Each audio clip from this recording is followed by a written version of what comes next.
Hey, you know, with the winter weather rolling in, it sure would be nice to have a trimmer. What? Well, that would make things scarier because the ground shakes. No.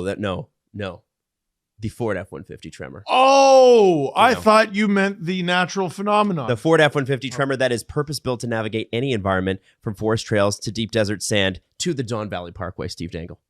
Terrifying. In snow, might I add. Woo! Did you guys get much snow out in Ajax this weekend? Not a lot. No? Okay. Enough to, throw a couple snowballs, injure a couple faces. Oh, that's good. Okay, well, listen. Over there in northern Ontario. Yeah, in that northern... Of Ajax. Yeah. Here's the thing. The Ford F-150 Tremor offers you almost 2,500 pounds in max payload capacity. It's got LED zone lighting, so when you're out at night and you got to get stuff from the car and maybe you're in the middle of nowhere, what's great is you open your app and you turn on the zone lighting and the whole car lights up. Oh, beautiful. It's a beautiful cool thing. Yeah. Also, modes for everything. Snow, sand, wet, normal. Also, we love the eco mode too. Ooh. Ford F-150 Tremor. Build yours out right now at ford.ca/F150. Again, it's ford.ca/F150. Let's start the show. SDP, the Steve Dangle Podcast, with your hosts, Steve Dangle, Adam Wilde, and Jesse Blake. Let's go! And we're clean shaven mostly. Woo! Steve got rid of the love patch. No, I want my chin back. I'm getting it back. But slowly. I like that. And I am clear. It's very weird. I still haven't gotten used to looking at myself. Jesse. Do you miss it? Do I miss it? No. Honestly, No? it was getting... I think what I need to do, if I was going to do it again next year, is I'm going to need to like get a beard oil, because I noticed it was just very like bristly. You know? I was kind of on team that's unnecessary, and then I tried it. It's good, right? It's necessary. Yeah, I was thinking that, like, I'm like, it's just every day it's super itchy and weird, and that would be the thing, but I don't miss it. It's nice. Well, you condition your hair. Yeah. You condition your hair and your face. Do you condition your beard? Is that what you're supposed to do? When it's in full flight, yeah. Wow. Oh yeah. I know nothing about beard care because obviously I never grew facial hair. It feels really nice. Jesse, what do you do? Do you ever do anything like that with your face? Not really. No? I'm just generally a clean person, so wow. Like you condition your face though? No, I don't condition my face. Do you use beard oil? No, I don't do that either. Do you, it's not big enough to use beard oil. So you're just do you wash? Do I wash? Yeah, do you wash? Like, how do you? What do you wash your beard with? Like soap and water? Just soap. Yeah. Just normal. No. I use like face wash, and I use it on my entire face. Yeah, I did that. Yeah. So I think that's fine. I want to get to like the important stuff, which is did we beat Michael Pezzetta? Yeah, thank you. All right, in the middle of shut up, Adam. I'm just so excited about this. Sorry. Our goal was $3,000 originally.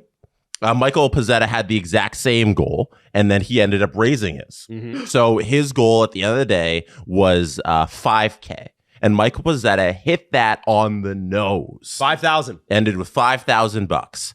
The Steve Dangle Podcast Movember page. For our goal of $3,000, we finished with $6,540. Get wrecked, Michael Pezzetta. Woo!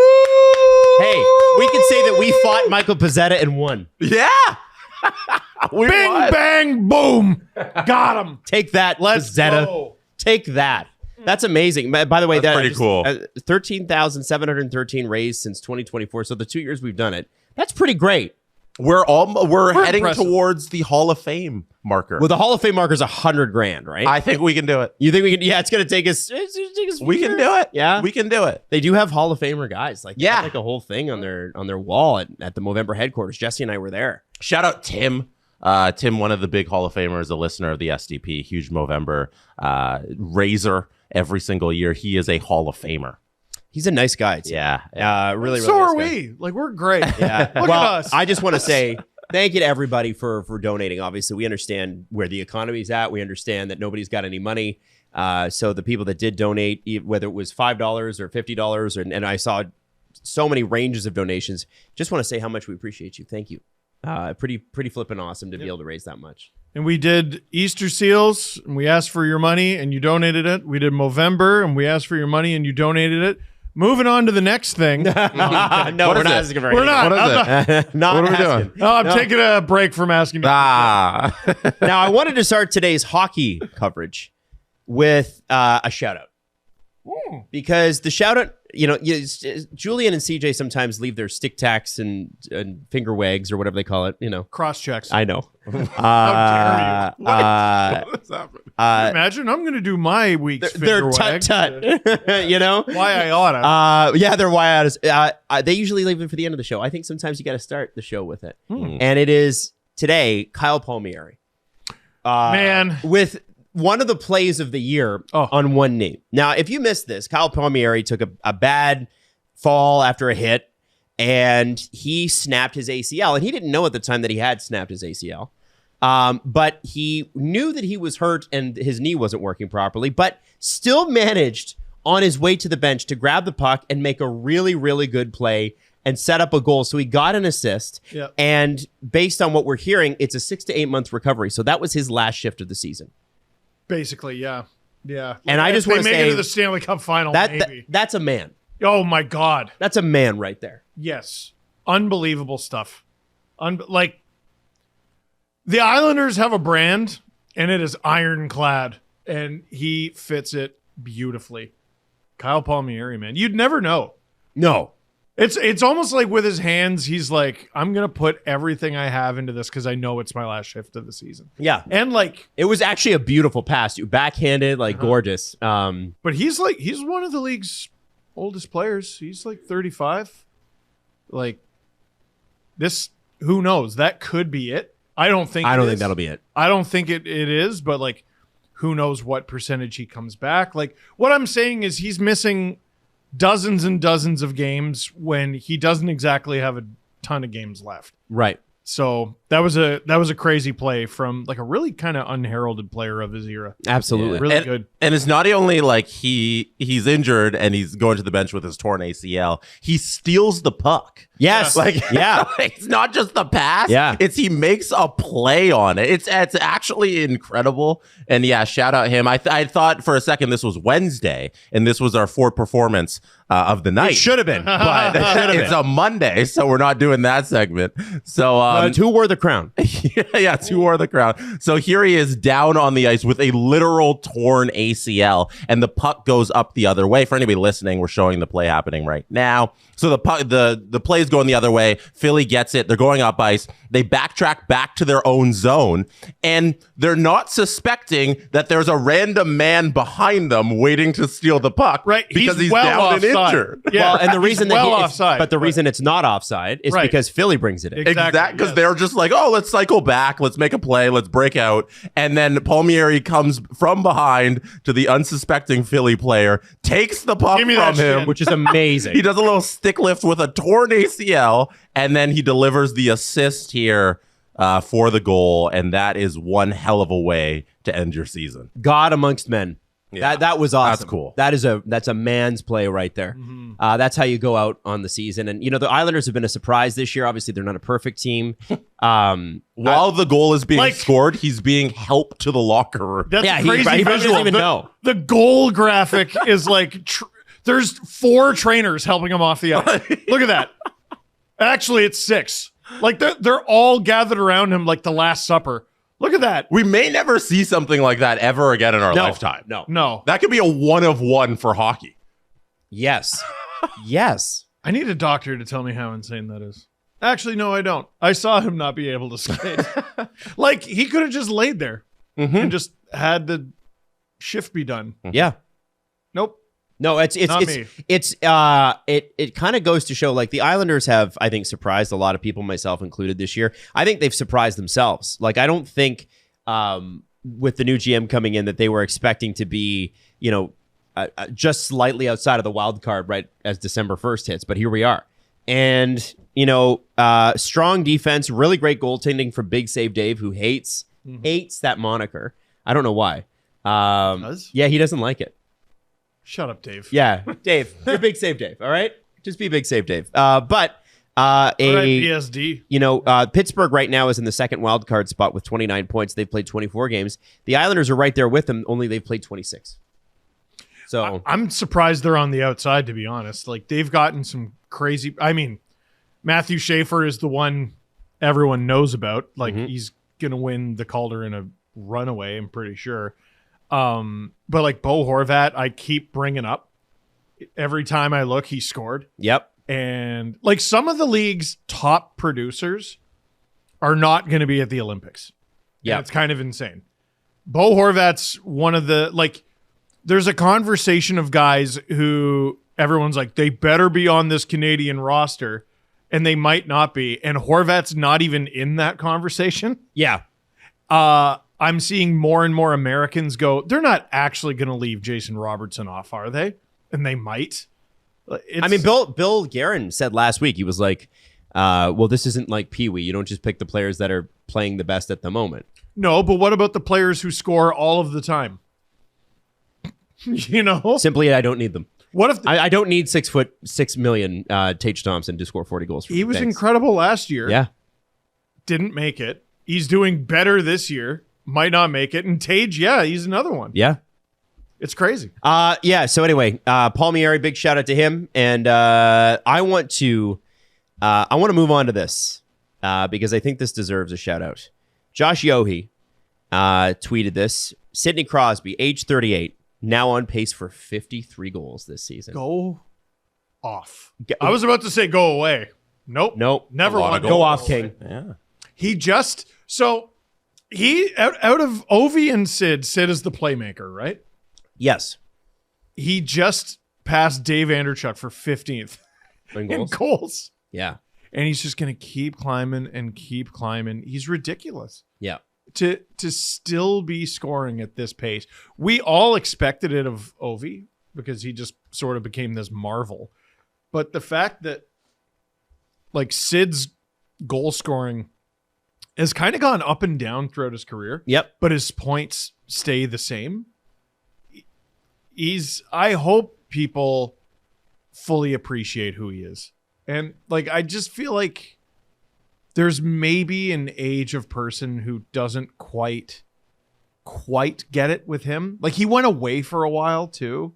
And the Penguins were a little irrelevant for a little while. And it looked like not irrelevant. You're never irrelevant with Sidney Crosby, but it looked like they were never going to do it again. Mm-hmm. And it wasn't until they got the back-to-back cups that they had this ridiculous renaissance and got a little more attention. And Ovi sucks up a lot of oxygen. He got a cup there and breaks Gretzky's goal scoring record. And you never get to see Sid have another Olympic moment. And now you're finally about to. He's unreal. Steve, we've done this so many times on the show. How do you expect this to be sustainable? 53 goals in the season. Sidney Crosby has given us no reason to think it's not. Yeah. His career high in shooting percentage was the 2010-2011 season. Okay. He had 32 goals in 41 games. He was, oh my God. Wow. He was unbelievable that year. It's a crime he missed that much time. He shot 19.9%. That's pretty damn high, especially for back then. This season, 16 goals in 24 games. He's shooting 28%. Oh, wow. Whoa. Huh. Well, when Is you that put good? it that way, I mean, I think he's good for 40. Yeah. And like you're banking them. Yeah. You know, like you're putting yourself enough ahead to when you eventually regress. Yeah. You're going to have a lot of goals banked. I don't know if 50 is the pace, but it's pretty impressive so far. What are I want to know? Doing 10% above his career high. Who are the top what are the top shooting percentages in the league?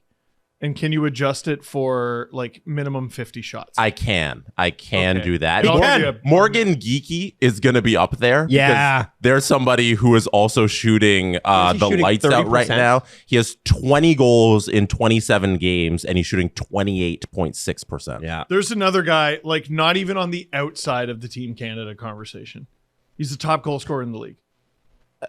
I know. I think you gotta put it in context of who Morgan Geekie is and the hot streak he's on right now. But yeah, they said that he is like up there with Leon Draisaitl in goals since like the calendar year started or whatever. And he's like, I shouldn't be there. That was his response. I think that's great. So Ron Francis drafted him twice. And this is a story that's been going around.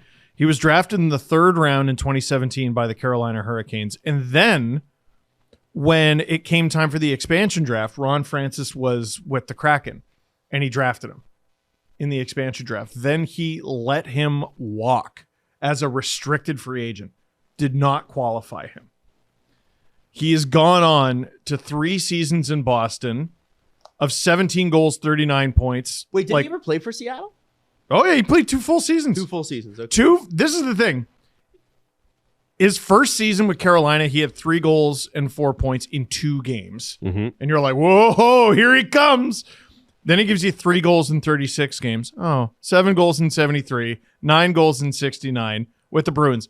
17, 33. And this year, in 50 fewer games than last year, he already has 20. Yeah, it's crazy. Dumb. It's crazy.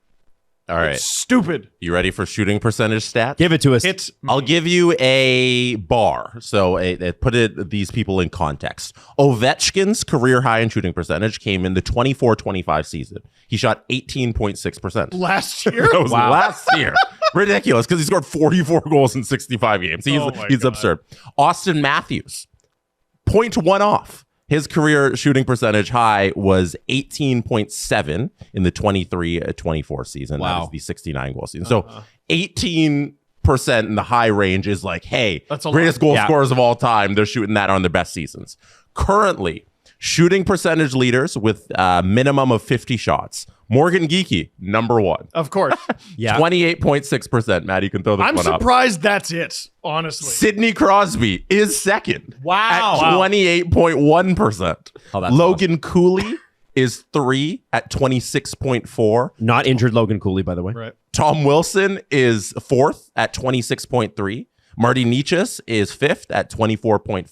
Kiefer Sherwood with 12 goals in 26 games is shooting 24% at number 6. Brad Marchand is 7, Draisaitl 8, Scheifele 9, Caulfield 10.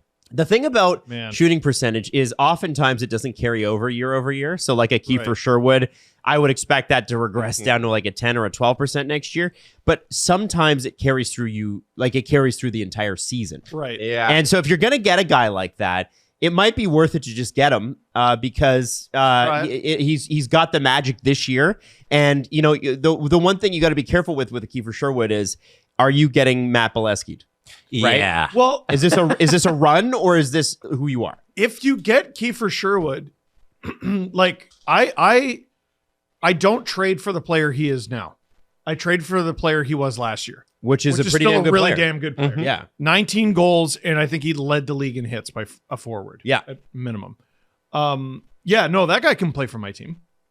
This guy who, like, it might not be all that sustainable, but he still gets like 8 hits a night. Oh, yeah. Yeah, no, he can play for my team. Yeah, because you're not getting him for the goal scoring. That's just an added plus that you just happen to have right now. Right. So how many guys are shooting 20% and up? We end at Brandon Hagel at 14. That's in a the lot league. of guys. Can I just say, Wow. had Boston just hung on to Marchand and paid him, like they would be far and away the best team in the Atlantic.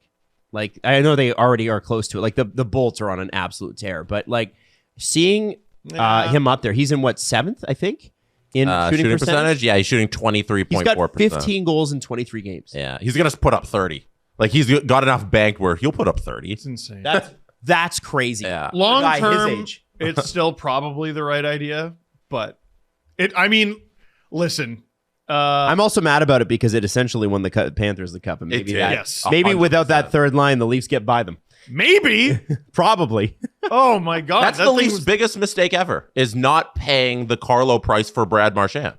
Yeah, they that should have been. I think they win that series if they have Brad on their team. Yeah. Yeah, Marchand costs less. Yeah. Yeah. Cool. Yeah. Thanks for that. Yeah. We end the show. It's crazy. That ruined my day. No, let's not do that. I know. There's been some really impressive goal scoring numbers. Like even Tom Wilson, who's up there in 4th in shooting percentage, 15 goals already banked. He might not make it. 30-goal season for Tom Wilson. I think he makes it. I think they need that type of player on the team. Who does he replace? Travis Konechny? I think so. I do think I think Tom Wilson's on that team because you need a bulldozer. You do. And America's building it seems like anyway, a tougher team. How many games before he's kicked out of the tournament? Well, that's a good question. You got to remember this is double IHF. Yeah. And well, listen, if the tournament happens at all, I mean, based on what we're seeing with the arena, like Sam Bennett, Conn Smythe winner under NHL rules in an NHL tournament. Yeah, you bring that player. Yeah. Double IHF. I don't know. Tom Wilson leads the league in penalty minutes if you take away Mikko Rantanen's penalty minutes. Because of that getting kicked out. It's kind of a farce. The Rantanen ones. He has 57 on the year. Tom Wilson has 54. So I say Tom Wilson leads the league in penalty minutes, Noted goon Mikko Rantanen. Right? Yeah. When did that happen? Yeah. Back to that game. Wild. Kind of a goon. Toronto, Florida. It's a big game. It's an important game. Apparently. I'm doing the stream for it. Pretty excited about that. And I feel like this is an opportunity for a Leafs team to finally take advantage of a Panthers team because the Panthers are known for their no apologies. All right? We're not making any apologies. Apologize to no one. And obviously, the Panthers have some pretty serious injuries on their roster. Barkov, Kachuk. But here's the thing. Lustrainen is very underrated. Yeah. But who cares? No apologies. I apologize. Kick their ass. So, Jesse, tomorrow night, what do you think the smart play is here? Are we betting anytime points? Are we betting like money line? Like, what do we do here? Because I don't know what to make of the Leafs, and I really don't know what to make of the Panthers either. They haven't been that great. Probably you want to take something that says Brad Marchand's going to do something. Yeah. So Brad Marchand anytime point would be fun. Okay. Yeah. Now, do you bet on a shutout from either team? Because this is these are teams that are struggling a little bit. Does somebody come in and stomp somebody else? The Leafs have given no indicator this season that that's on the table. They score a lot and they allow a lot. Okay. The over is usually the good bet with them. Mm-hmm. So, Jess, you'd go over? Yeah, probably you take the over. Okay. All right. I'm just trying to figure out what we're going to do here because What about a shutout? Take the over. I don't know what the Leafs like. Do you now? Here's the other one. If you can bet shots, do you bet over on the shots? Like, is this going to be a crazy game for that? Because again, lots of injuries. I'd like a big ole volume performance from Austin Matthews. I think he's waiting to shoot more. Yeah. Jesse's kind of smiling. Are we agreeing? Smiling in agreement? No, I think that's good. All right. Okay. So that's what you do. Check it out. BetMGM odds obviously posted right before, 24 hours before the game. So you can check that out right now. BetMGM.com for terms and conditions. The app has improved its lineup this season. Instant withdrawals, data insights, brand new rewards hubs, 19 plus to wager. Ontario only. Please play responsibly. If you have any questions or concerns about your gambling or somebody close to you, please contact Connects Ontario at 1-866-531-2600 to speak to an advisor free of charge. BetMGM operates pursuant to an operating agreement with iGaming Ontario. Well, the reason I brought up Sidney Crosby was he did get a goal against the Toronto Maple Leafs on Saturday night, but only one of two.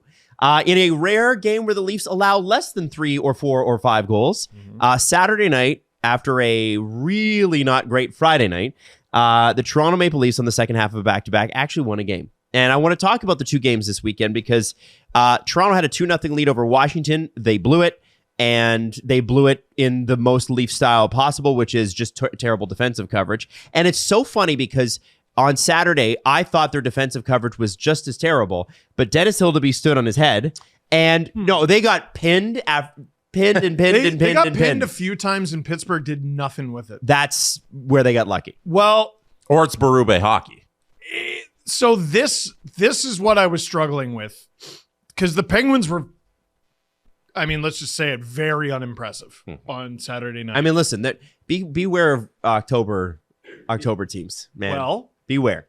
The Penguins look a lot more like what I expected. Yeah. And the Capitals also look a lot more like what I expected. And they had opposite starts. Right? But It was a weird night where we got to see, I think, the best possible performance, the type of game every one of those players needs to play all on the same night. Like, and they weren't perfect either. Like Max Domi's, I thought was perfect. Took a penalty, 0 rating, 2 assists. Hell yeah. Max Domi hat trick. Let's go. Penalty and 2 assists does sort of fit him. And a 0. The third line, which heading into the season was always going to be one of the most important for the whole equation, because their bottom 6 has been terrible. You've opted to not spend as much on star power and you're going for depth. Well, that all falls apart when the depth is shit, doesn't it? Right?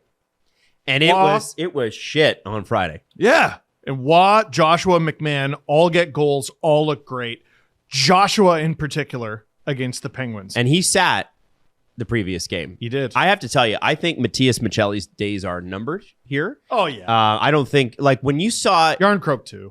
When you saw that third line kind of come together, I think you can switch Yarncroke in with any of the guys on the fourth line, and you can, do that if you've got a maintenance day or something. You make $2 million, get out of here. Okay. Is that too much in your eyes? I don't think yes, because I think don't in think this new cap world, like that's 1 million to me. Yeah. I think next year, yes. This year, no. Get out of here. But like you're moving him out for what? To save $2 million to do what? Bring in a better player. Well, who is that? Then you got to spend the money to get you got to spend assets to get the better player, which I don't think they should do, and I think you don't either. Yeah, that's correct. You don't want to save this team, so I think but a different type. You hold a guy like Callie because you're going to have injuries. Fine. A guy like Matthias Michelli, can't have 2 of them. They've tried Matthias Michelli on every line. Like Callie Yarncroke, I know what he does. Matthias Michelli, I'm like, literally, what do you do here? You can't score. You're not skating very well. You're not. You make the occasional play. You can see some vision there, but like, are we really like, oh man, we really need Matthias Michelli's? He's not like the one thing about Max Domi, not a perfect player, takes dumb penalties. I totally get that. Yeah, has vision. Has great vision. Mm-hmm. And sometimes that vision is a little too much, as you get with playmakers, even like Mitch Marner, where they try to force a play, and Max does do that.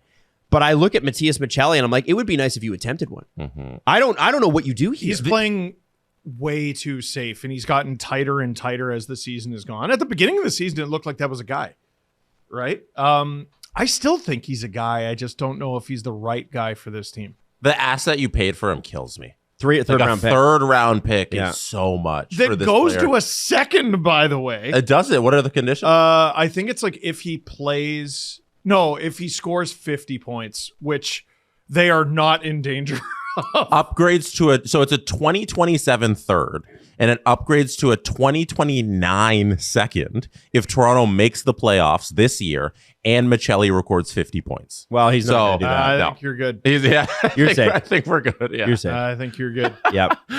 So it's a third, but that amount for a player who right now is unusable when everybody's healthy because there's no fit for him. Like that kills me a little. So I think it was on Saturday, it was mentioned the Mammoth are looking to do business, or I can't remember who said it and where. And I was like, well, that's someone Brad has made a deal with. Mm-hmm. And then I was like, it's kind of a shitty deal. Yeah. Maybe don't. I don't know. No, you look at that and how they spent the cap space they got when Marner left. Yep. And it's such a disappointment because that was the whole idea. If you're going to lose Marner, you better utilize that space to bring in at least a couple different people who can fill in all the parts. And he's failed to do that. Yeah. Yes. And I, again, am bashing my head against the wall when people are like, well, you wanted a gritty team. Here it is. And I'm like, okay, you don't watch. Nobody asked for Matthias Michelli, zero sum anything. Or no, it's on just the zero ice. effort. Yeah, zero effort. Like nothing supplying for any side of this. But even team. like I like Nick Waugh. He struggled at times. I think he fits in now. But like Dakota Joshua, everyone's like, well, you wanted grit, and I'm like, what are you talking about? Mm-hmm. And then the way he was playing, there was no grit. Well, yeah, and then he's put together a few shifts recently where he's like mucking it up in front and it generates some offense. You're like, okay, that's something. Then he's healthy scratch. Then in Pittsburgh, what does he do? Flies off the bench his first or second shift of the game, blows up Matt Tumba, and you're like, hell yeah. Yeah. And it keeps going. And then had that goal, which was phenomenal, like you mentioned. Yes. And I think that's the thing. Like, that was the Dakota Joshua I was so pumped about getting. Yes! Yeah. And if we got that guy every game, I think their record might be a little different. And Canucks fans have said this is kind of how he is, though. Sometimes he needs a coach to smack him in the pants and get him going. If that's what it takes. There's nothing wrong with getting a guy who can elevate in the playoffs, except for If you don't get you there. have to make it. Yeah. And they're still a ways away. Yeah, and I think, but it was great to see him have a great game. It was great to see that third line have an identity. As we were talking about the two guys sitting out, Yarncroke and Michelli. I love the fourth line. This is the first time in the Matthews era that I've liked the Leafs fourth line this much. It's Lawton, it's Lorentz, and it's one of Yarncroke or Robertson. Is Robertson a capable depth guy now? Well, he skates like mad. And he tries, and he's got the one thing about Robertson, it's the same thing they say about Cowan, is that he's got a motor. Oh, He yeah. doesn't stop. And his feet, the one thing about Robertson too skating is that it's clear that he doesn't have a lot on the ice if he stops skating. So if your feet stop, you're dead. He's like a shark. Yeah. But if he doesn't stop his feet the entire time he's out there, he's whizzing around, that's when he's his most effective. I'd say the same about Dakota Joshua, who is objectively not as fast as Robertson. But the second he stops moving his feet, he stops being valuable. And I think you're seeing these guys sort of start to get like, no, you got to move all the time, short shifts, and then get off. That's why they've been getting killed off the rush, is if you watch their forwards in the neutral zone, they're just standing there. Yes. Yep. And it's killing them. And I know people there was none of that against Pittsburgh. I was tweeting about that. I like they did get pinned in their own zone a few times. And I saw the third line got pinned, I think, for 90 seconds at one point or whatever. And it doesn't really matter exactly what it was, but people got mad at me because I was saying, like, listen, it hasn't led to any goals yet, but the defensive sequences still need a ton of work here. People are like, you're just mad they're being outshot. I'm like, I'm not mad. They're winning. But I would like them to continue to win and to continue to win against really good teams. And let's be honest, Pittsburgh is not supposed to be. If they outperform every expectation and everything goes great. Listen, if Pittsburgh's supposed to make the playoffs, why are they discussing a trade with Edmonton right now for one of their starting goaltenders? To be Right? fair, like when all this happened at the beginning of the season, I think it was Penguins fans who were like, yeah, we're just happy to be here. Oh, it's not Pens fans. It was Leafs fans that were getting on me. Like, why don't you just enjoy it? I'm like, I do. I love watching them win. The thing about it is I'd like them to string more than one together. Yeah. And to do that, They've done this a few times. And you're gonna have to figure out why you have such a hard time conceding your own blue line. Like, one of the things that really got them against Washington is Toronto would get across the red line into the Washington zone. They either wouldn't get it deep enough or they wouldn't corral it. And then Washington reloads, fires it back down the ice, and they're off. They just didn't do the work against Washington. I felt like they had the talent. I mean, they were up 2-0. They could have won that game. They didn't do the work. Whereas like Pittsburgh, They didn't stop against Pittsburgh. Oh boy. That was a great combination of, like, one of the big criticisms of the Leafs is they're the second hardest working team nearly every game. They outwork the shit out of Pittsburgh, but I think that's a team you can outwork, especially along the wall. They're like, I think it was which goal was it? Nyes. It was the first or second goal. Nyes is outnumbered in the zone like 3-1, and like there's Carlson doing Carlson things, and there's a couple other guys, and like, if you don't try against Nyes, I'm sorry, you're dead. Yeah. They don't do what you need to do. It's crazy that team plays the way they do with Sidney Crosby in their locker room. If that makes sense. Yeah. It was the Nyes goal. It's the first goal, or not the Nyes goal, the OEL goal, where Nyes goes into the corner, right. And there's 4 Penguins on the screen here, and he comes away with this puck and sends it over to the open space, and the OEL corrals it, and they end up scoring on this play. Like, that's what you need out of the Leafs. And okay, it's a bad opponent, but at least they're showing the things they got to do against the good and bad opponents. Yeah, well, and they do something smart off this play too, where Cowan flies in, I think, off the bench as a decoy. He might have been an option, but I thought it was as a decoy. I think it's Wotherspoon follows him, and yeah, there he is coming into the shot right now. So he takes Wotherspoon with him. There's a rebound, and that allows for an open space. OEL just whoop, Yeah. buries it, and But that all Sheila's wasn't very good. that's all done through the work of Nyes initially, keeping that puck in the zone and taking the Penguins on 1-on-3. Like, look at EK, man. Well, and I also at got to EK, say, bro. dude, Ryan Graves I know. is shocking. Shocking on defense. No, they Shocking. don't. They don't have a good decor. No. Well, and like Kevin Hayes on your top line. I don't know. He had an okay assist, but like it's Sid. I don't know, man. Like I want them to do well. I do. I genuinely do. I think I've made that clear. You're trying to temper your expectations because the Penguins aren't a very good team. Yeah, And the like, Leafs, by the way, the Leafs are worse than them. Yes. So yes. who's Yes. the bad opponent in this equation? The Toronto Maple Oh, Leafs. the Leafs. Yeah. Yeah. Like I looked at the schedule last year, and I looked at every game and said the Leafs can win this game. Mhm. Here's, and I would think about how they win this game. I'm looking at the schedule after this because I was ready to call for everyone's head if they lose that game. Yep. And I'm looking at the schedule after this and going, okay, they can lose that one. Yeah, they'll probably lose that one. Odds are they lose that one. So I'm looking at it totally differently. And I'm purely going off of what I've seen. Yeah. So it's up to them to change the narrative. Well, and it was interesting hearing Berube's post-game comments because he backed up what I tweeted. He said, we get pinned in our own zone. That's because he saw your tweet. Yeah, he was like, man, Adam Wild, so brilliant. He's the next guy. Mm-hmm. After me, it's Adam Wild, and he will get the $11 million contract. So I've only got so many more. What? Only got he's got 11 million more to go on his contract. Berube does Oh, in total, in right? total. Yeah, Okay. not a year. I think he makes $4 or $5 million a year. Ooh. Yeah, Oh, wow. or maybe 3 or 4. Maybe 3 or 4. What was the tweet? Yeah. It was essentially, I'm paraphrasing because I've lost it here, but he basically said one of the things that's bothering him, sticking in his craw, is that he's not seeing them with their clean defensive zone exits. We get pinned, is what he said. And so, what do you do about that? And I think obviously we're assuming Oliver Ekman-Larsson is okay. We don't know because they won't give anybody any timeline. They're in deep shit if he's not. Yeah, 9-game point streak he's on. He's been unbelievable for them. Mm-hmm. But I feel like, and we have finally found Morgan Riley a defense partner again. Mm-hmm. I feel like there's a scenario here where if they just clean up, that's like bad teams usually. The problems are myriad, right? Where isn't the boat leaking? With Toronto, you got 2 very, very good performances from Joe Wall and Dennis Hildeby.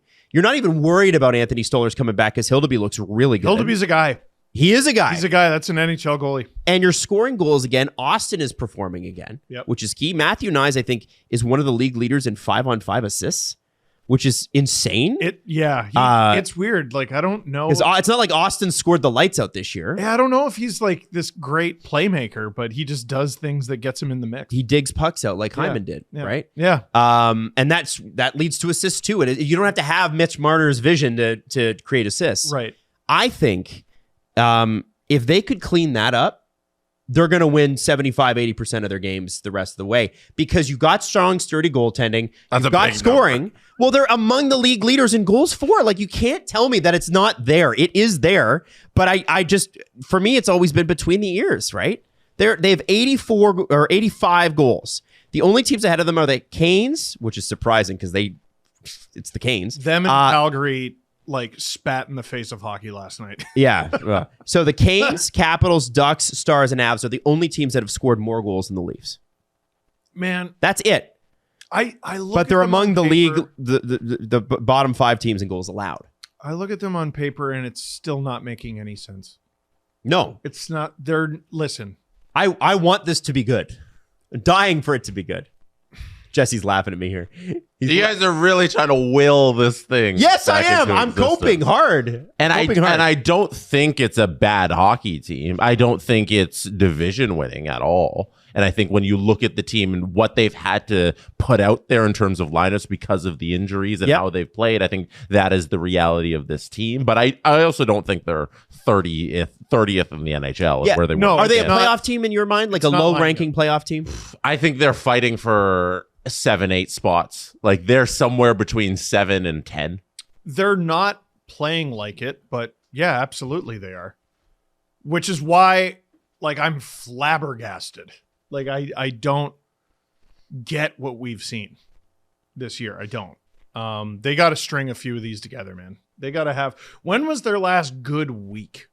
Oh, they haven't had one this season. That doesn't exist. They won. Season. They did have 1 3-game winning streak, and that was the beginning of November. They looked like shit in 2 of them. It was ugly. It was against one of them. I think was against. Was it not Pittsburgh, Columbus, and somebody else? Or yeah, they had the Pittsburgh comeback. They beat up Utah. That was nice. Oh, that was that was the best game of the season, I think. Yes, it until was. The Pittsburgh game. And there was another one in there I don't remember. Yeah. One thing I will give the Leafs, and this could turn around their season, is last year they rode goaltending for a while. You know, we called it Berube hockey, but a lot of that too is having a good goaltender that's able to keep the play even though you're getting outshot to oblivion. Yep. And Joseph Woll looks incredible, and Hildeby looks like he can do a thing too. So if they get that level of goaltending that they didn't get early in this season, maybe that is a way they can turn the page, because Stolarz, when he was in there, was shaky. You know, like after first couple starts, and he calls out the team, he wasn't good after that. And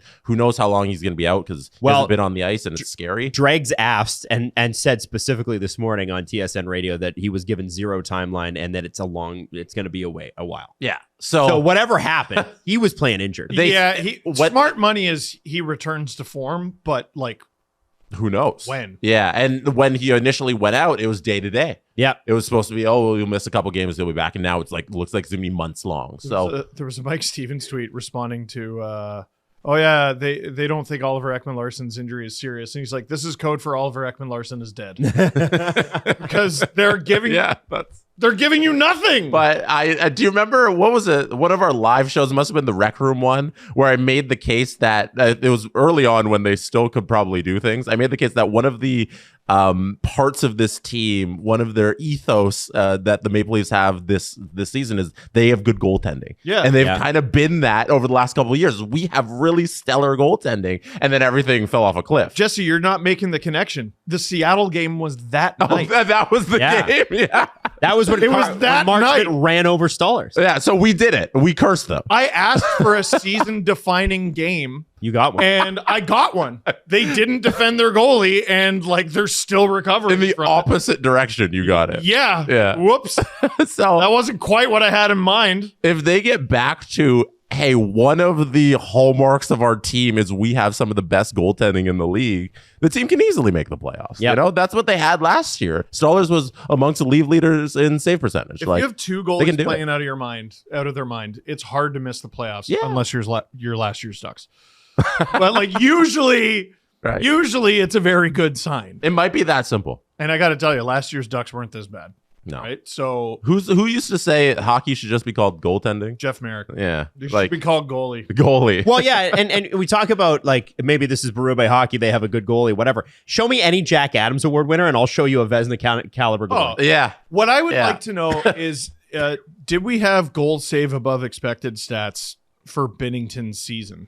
Probably. Because I think he just came in and was solid. Like, I don't know if he was stealing games. I think he was just like an adequate goaltender. Like, goaltending is underratedly like systems based as well. Yes. You know, like it was Jake Allen, and I'm trying to remember who their other goalie was that season, but it was not working out at all. Like, even kind of. Yep. Binnington comes up as like the 3rd or 4th option. Yep. From like Peoria or some. No, he wasn't even. He was like with the Bruins farm team, and won them a cup. In the 18-19 season, Binnington's goals saved above expected were 6.6, which was best for 15th in the league. 15th in the league. Now, he did only play like half a season as a starter, so like he maybe played like what, a third of the games? How many games? Like Vasilevsky was 16.3. Binnington played 32 games. 32 games. I mean, McElhaney in 33 games was a 9.6. McElhaney was unbelievable. Yeah, for the Hurricanes that year. I understood the logic of letting him go. They shouldn't know that ever. Freddie, 12. Wow. Damn. Yeah, 60 games played, 12. Ben Bishop, 15.8. Robin Leonard, 15.8. Mm-hmm. Yeah. Like, look at that. All those teams made the playoffs. Isn't that crazy? How that happens? Like, all those teams were good teams. No, you're right. Like, goaltending can be just a system thing. Yeah. And Binnington looked amazing because the Blues clamped down. And they had Jack Campbell with the Kings. that's crazy. Come That's on, what we're man. talking about. Yeah, so I don't know. I look at where the Leafs are, and I go, are they the Capitals Leafs, like the team that played the Capitals, or the team that played the Penguins? And I think right now they're both. And what and it comes down to floor or ceiling, right? Your ceiling is this, your floor is this. Right now, their ceiling is much higher than what they've played because their floor is too low. Cup winners have a high floor. That's it. At Panthers your have a high worst, floor. where do you stand? Right. And I think that's, we saw a little bit of both. And obviously, I know there's a talent differential between the Capitals and the Penguins, but like 7-2 over the Penguins is a significant hit in the regular season. And I do think it was a full 60-minute effort. And it was, again, so great to see the identity of that fourth line. I love the way they're using them. I love that they're not throwing Matthews and Nyes out there on the PK until the very end, last 10, 15 seconds, so they are fresh, and then the player rejoins and you get a scoring chance out of it. This is what I'm talking about when I say do something. Like Friedman already talked about that they're not talking about firing their coach. They're not talking about firing their GM. Probably not making any trades. But like they had to change their philosophy yes. a little bit. Okay, we're losing. What's something we can do? Give the goal scorer a chance to score? Yeah. Let's have let's rethink how we use Matthews and Nyes. Maybe they were playing them in the position they were playing them in out of necessity. You get Lawton back. Mm-hmm. You like what you're doing, with your forwards defensively a little bit more. Put them in a better position. All of a sudden the PK is killing lots of penalties. You're getting some offensive looks. You're not hemorrhaging chances the way you were. That's doing something. They were just going into games going, maybe tonight. Yeah. And that's not a solution. Yeah. Waiting and seeing is not a solution. I also want to say, great to have William Nylander back. He was not in the Capitals game. So that's sort of a big loss. And offered nothing. What, in the Capitals game? No. In a reason for missing the game. Yeah. Well, no, he was literally- vomiting all morning. Berube said that. He said he was vomiting all day. Berube said that? Yeah. He said he was Nylander vomiting goes, all day. Nothing you got to worry about? Oh, no. Well, Willie said it's Or not something you have to Willie worry said about. that, But yeah, but Berube was saying, he was vomiting all day, so he wasn't good to go against Washington. He'll be back. And the but having him back, but again, I want to go back to Easton Cowan. Easton Cowan, who, like, if you haven't been watching the Leafs this year, this is a guy that was, a surprise pick a couple years ago. And he turned out to be a really good one. Mm-hmm. And this is a guy that we were not even really fully expecting to make the roster this year. Thought, okay, well, out of camp, he did make the roster, but he'll get 9 or 10 games. And he did. And they got to the point where they were sort of scratching him. So sent him down to the AHL, and he's come back and been the top 6 option. He's indispensable. That this team needs. Yeah. Like where would the top 6 be without Easton Cowan? Not good. Like, he's been anywhere great. good. Steals pucks, digs along the boards.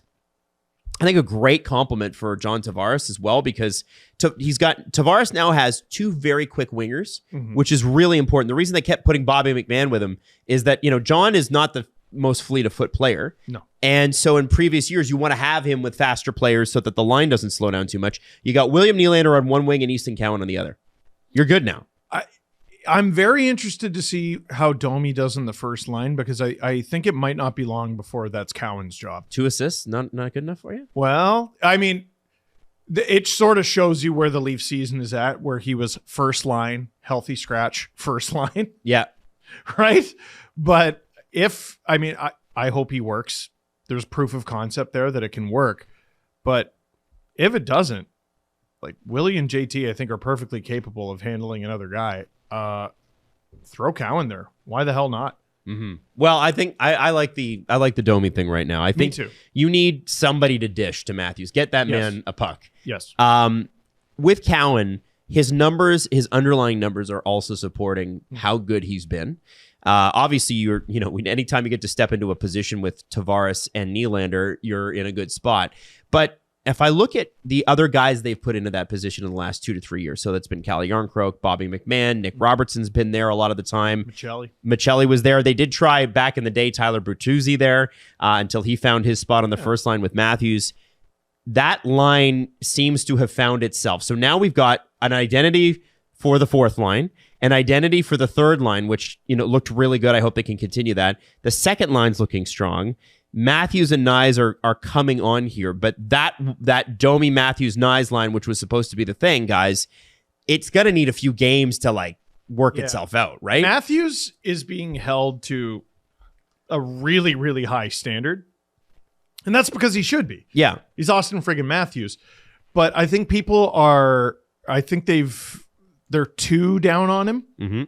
And I think in the most recent, I think the injury had a lot to do with it because we're getting flashbacks of last year and it's hurting the fan base's confidence. Yep. That they have no idea what's going on with him. And there's legitimate fears he might just be cooked. But if you look at the few games that he played before the injury and the couple that he's played since coming back, that looks like the guy I remember. Yes. Yeah. It's maybe not quite all there, but he's looking a lot closer. He looks better than he did last year. Jesse, do you think Domi, Nyes, Matthews can work long term? I'm skeptical, just based on what we've seen out of Max Domi, and that it'll work for a couple weeks, maybe a month, and then it'll kind of go back to what it is. I don't think this is something you're running out for 4 rounds of a playoff series. If that's the bar for the Leafs, I don't think that's good enough. Okay. Are we trying to be a really good regular season team, or are you trying to win the Stanley Cup? Well, right now you're trying to get into the playoffs. So right. Let me give you a situation. So you were like, okay, what do you trade Yarncroke for? What do you trade Michelli for? What if the solution up front costs you Domi and Robertson? As a package deal. Robertson's this young guy. He's been playing well. Does that get you anything? No. What if you retain on Domi? Still no. It sounds a little NHL 26-ish, where you're like, okay, I got to add up all of the little bars from the players so that it equals the one good player. And you know what? We'll get Mikko Rantanen back. Yeah, and it's not kind of how it works. Let me give you one that scares you. Give you. You got to wait a little while in order to do this. You cannot do this now. Dennis Hildeby. Mm-hmm. That's an interesting trade. That's an interesting trade. Yeah. Right? I don't know. This whole thing, I don't know. It's hard to make trades. Yeah. Try it. Yeah. It's hard to do a lot of things. I don't think figure it out. I don't think there's much out there that's available. And you look at what the Leafs could have ended up with. Imagine that Robertson for Chinikov deal had actually gone through. Oh, it would have been awful. Disaster. Yeah. Disaster. Maybe there's a world where Chinikov just matches the Leafs a little bit better, but no, Robertson has been the far better player this year. Yeah, so I think Jesse makes a good point when he's like, well, if you're trying to win the cup, I don't think Domi on the first line with Matthews makes sense. I just don't know that they've got any other options this year. Totally. So can it work in the interim, because in lieu of any other spot? Sure. Yeah. But I feel like that's going to be a challenge if Treliving is in fact the general manager at the end of the season. Yeah. They have a hole. You can't blow the doors off every year. You're going to have no doors left to blow off. Right? So maybe this is the year where you just go with what you got. Yeah, I don't know, because what's the expectation on these players that Max Domi is going to grow into this next level of a player at 30? He is who he is. 750 games in. Right. So I think we all kind of know what these guys are, because they keep saying it amongst themselves in the locker room. We're a very veteran team. And when you look at it, they are extremely veteran. They got 2 players who are under the age of 23 in their lineup regularly. Yeah. On their defense core, no one is under the age of 30 when they're healthy. No. So you put Tanev in there, no one's under 30. Well, Benoit's 28. Is Benoit in there? If it's, I guess it was Stetcher there now. Are we Riley McCabe, Tanev, Ekman Larson, Carlo? It might be Stetcher. It's Stetcher, right? Yeah. If I'm counting Stetcher and Carlo and OEL, they're very old. I think is just the point I'm trying to make. Yeah. So they kind of are what they are, and they're not going to grow into this next level unless you're getting extra performances out of Nyes and Matthews going back to the 69 goal guy and those. What I think. What if you're happier with Stetcher and Carlo's your trade? Well, and I was just going to say. There you go. Then you're getting creative. Carlo comes back. He plays well. We're already retained on him. 3.485 is what the Leafs pay him. He does get paid a little more than that, but I think Boston retained like 15% or whatever that weird number was. A year too. Yeah. So this year and next year, he's a right shot defenseman over 6 foot tall. That is a valuable piece on the trade market. I don't think you're going to get, because they tried to get JJ Peterka for Brandon Carlo this summer, and Buffalo ended up not wanting to trade him in division, and they wanted Josh Stone, which turned out to be a pretty good bet. He's been great there. Kesselring hasn't played, but I can understand why Buffalo made that trade if Peterka was never going to play there. The thing with Carlo is he's 29 years old, and he's got 2 years left at an extraordinarily small hit that the Leafs could eat. They could eat another 50% of that, and then you can really, hopefully, grab some sort of great, is it picks and prospects package? Is it, I don't know.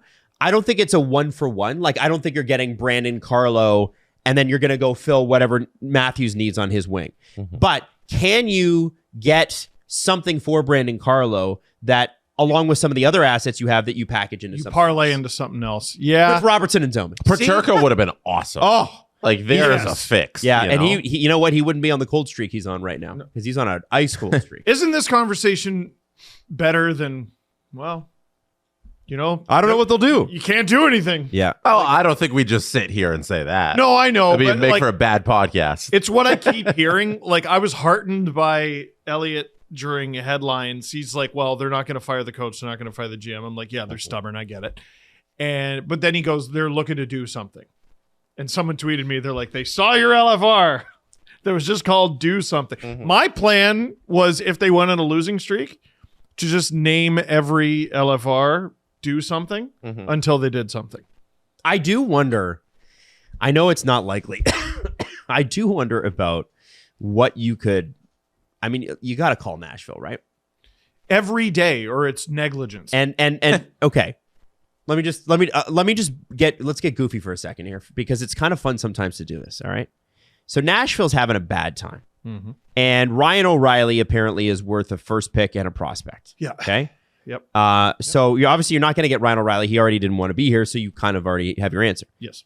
But Steven Stamkos, $8 million. What if you could get Steven Stamkos at $4 million?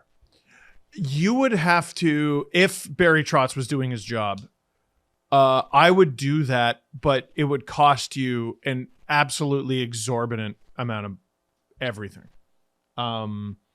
Every pick forever. You're asking me to retain $4 million for part of this year and the next two? And here, let me come back at it's you. It's like $10 million. Yeah. And Steven Stamkos this year has 9 points in 25 games. So I'd say, Barry, It's not a lot. you might want to get out from under the steel, Barry. Right. So do the Predators look at it like this is actually a good use of $10 million to get rid of him? Because the other option is... It's not working. It's definitely not working. And but then, oh boy, then that creates an issue of like, okay, so maybe the Leafs trade some salary. It doesn't really matter. Then, okay, are you going to put him with Matthews? Probably not, because they're both shooters, right? So JT, and you put Willie with Willie. I Matthews? think Nyes, Matthews, Stamkos could be fun. It would be. It would be hilarious. Yeah, I don't mind that. I think Marchessault is going to be a Montreal Canadian, by the way. I just feel like that's Over Stamkos? Yeah. I think Marchessault making 5.5, and they could probably retain a little bit on that. I don't know. He's got snarl. They need a centerman in Montreal, but if they're going to augment their wings at all, I don't think Stamkos is going to play full-time center in Montreal if he got traded there. I don't see that. So I was trying to be like, well, Stamkos can set guys up. Last year, he had 27 goals, which is actually still really good. Maybe not for $8 million, but it's still pretty good. 26 assists. This year, he's got 3 assists in 25 games. Like, for me, if we're looking for a Matthews line mate, that's the number I'm looking at. Looking at the assists. I'm not looking at the goals. What about 13 assists in 24 games? Also plays for the Predators. 13 assists in 24 games. Is that Marchessault? No. Is it? It'd be a right winger, too. It'd be a right winger. From Toronto, Ontario. Born February 21st, 2002. We were in high school. LOL. Ugh. Gimme. Who is it? Luke Evangelista.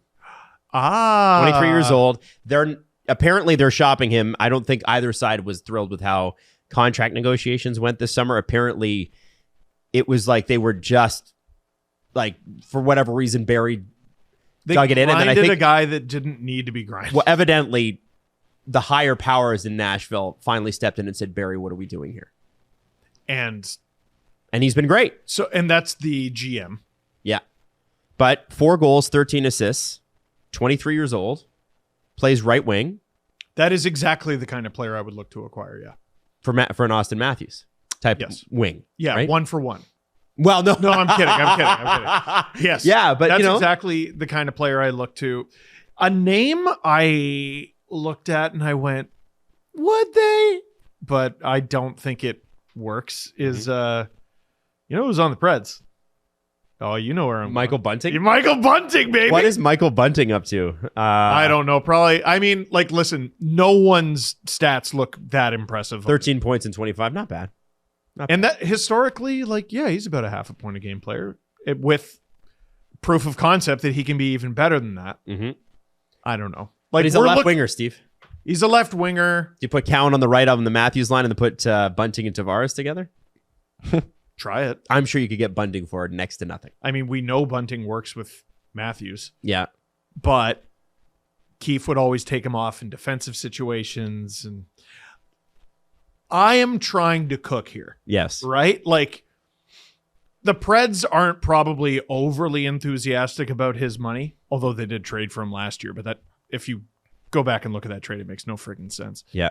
And could a Michelli work in some sort of deal there? Could a Domi work in some sort of deal there? See what we're doing? Yeah, but Domi's doing stuff. I think Michelli's got to be the first one out the door. Yeah. I don't disagree. I don't disagree at all.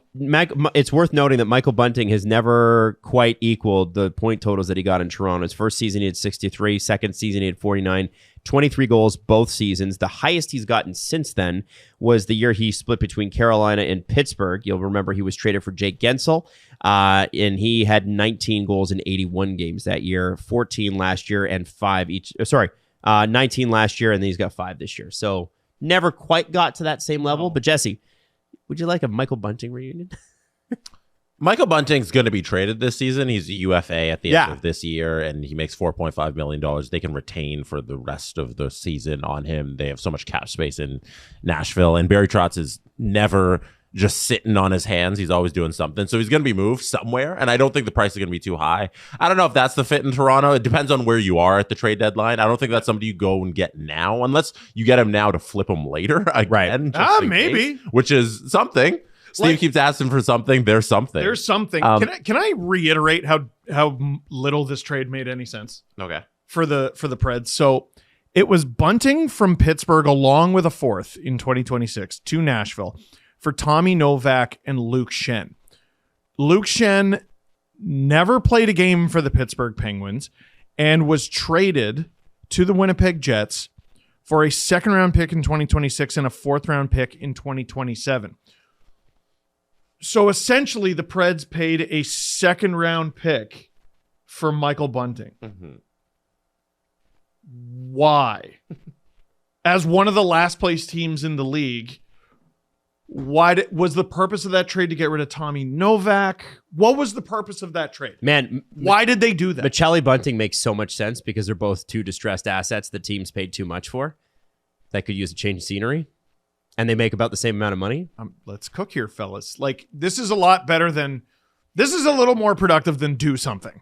Yes, we're trying to figure out numbers. We're trying to throw some names in there. We are spitballing and kind of talking out our ass a little, but totally. We're getting closer to something that sort of makes sense. And I think up until this point, the Leafs definitely have time. They have time. Brad Treliving does, and he's using it. They haven't revealed who they quite fully are yet. Yeah. We've debated back and forth about whether they are still a playoff team or not. And the game on Tuesday against Florida is a weirdly important game in that it can really dictate kind of what they are. That's a team that's tied with them in the standings. It's a battle for third last in the East. It's crazy. But that team has historically over the last couple of seasons been the boogeyman for this team, but they're not that team right now. They are very injured and they're not playing well. They've lost 3 of their last 4 games, and in those 3 losses, it's 1 to Edmonton, 1 to the Flyers, and 1 to the Flames. Yeah. Wow. Those getting are insane performances out of Brad Marchand too. Yeah, and so those aren't good losses. So this is a team that they can catch. And if they're still not able to look good against a Florida team that if you got to get up for a regular season game on a Tuesday, this is the one you get up for on the road. Yes. Then we're like, okay, they're really showing us who they are, and we're getting the full picture here on what the Leafs can be. I need Dakota Joshua to jump off the bench and lay a hit like you did against Pittsburgh. Oh, like go do that. the Oilers, when they were in the middle of playing some of their worst hockey of the season, saw Florida on the schedule, and they basically said, we are not losing this damn game. Yeah. And mashed them. Well, I want my team to do that. oh, what's this? Whoa. Is it a Whoa. Is it a strip tease? Oh, Adam, take that quarter zip off and make it a whole zip. Look at that. Yeah. Yeah. For anybody listening, Adam was wearing a shirt, and now he's taking off the shirt, and he has his True Classic shirt underneath it.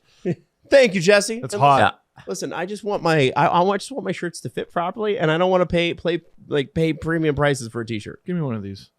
Oh, There you yeah. go. Oh. I'm squeezing my arm against because I got Oh. no muscle mass. Do the William Regal Oh, where you goodness. push the muscle up. This is great for people listening. That's right. They can really enjoy all of these visuals. Well, Okay, you know sorry. what? For everyone listening, picture a jacked man. There That's you right. go. True classic. Perfect gift this holiday season for the man in your life that, doesn't want to wear the Euro I haven't eaten a sandwich cut, and also doesn't want to wear the American lampshade cut. You want to wear something that actually looks good on you, and 200,000 five-star reviews. True Classic is a staple in closets everywhere, and you can find them at Amazon, Target, Costco, Sam's Club, or you can head to trueclassic.com/dangle to grab your perfect gift for everybody on your list. Again, it's trueclassic.com/dangle to grab the perfect gift for everybody on your list.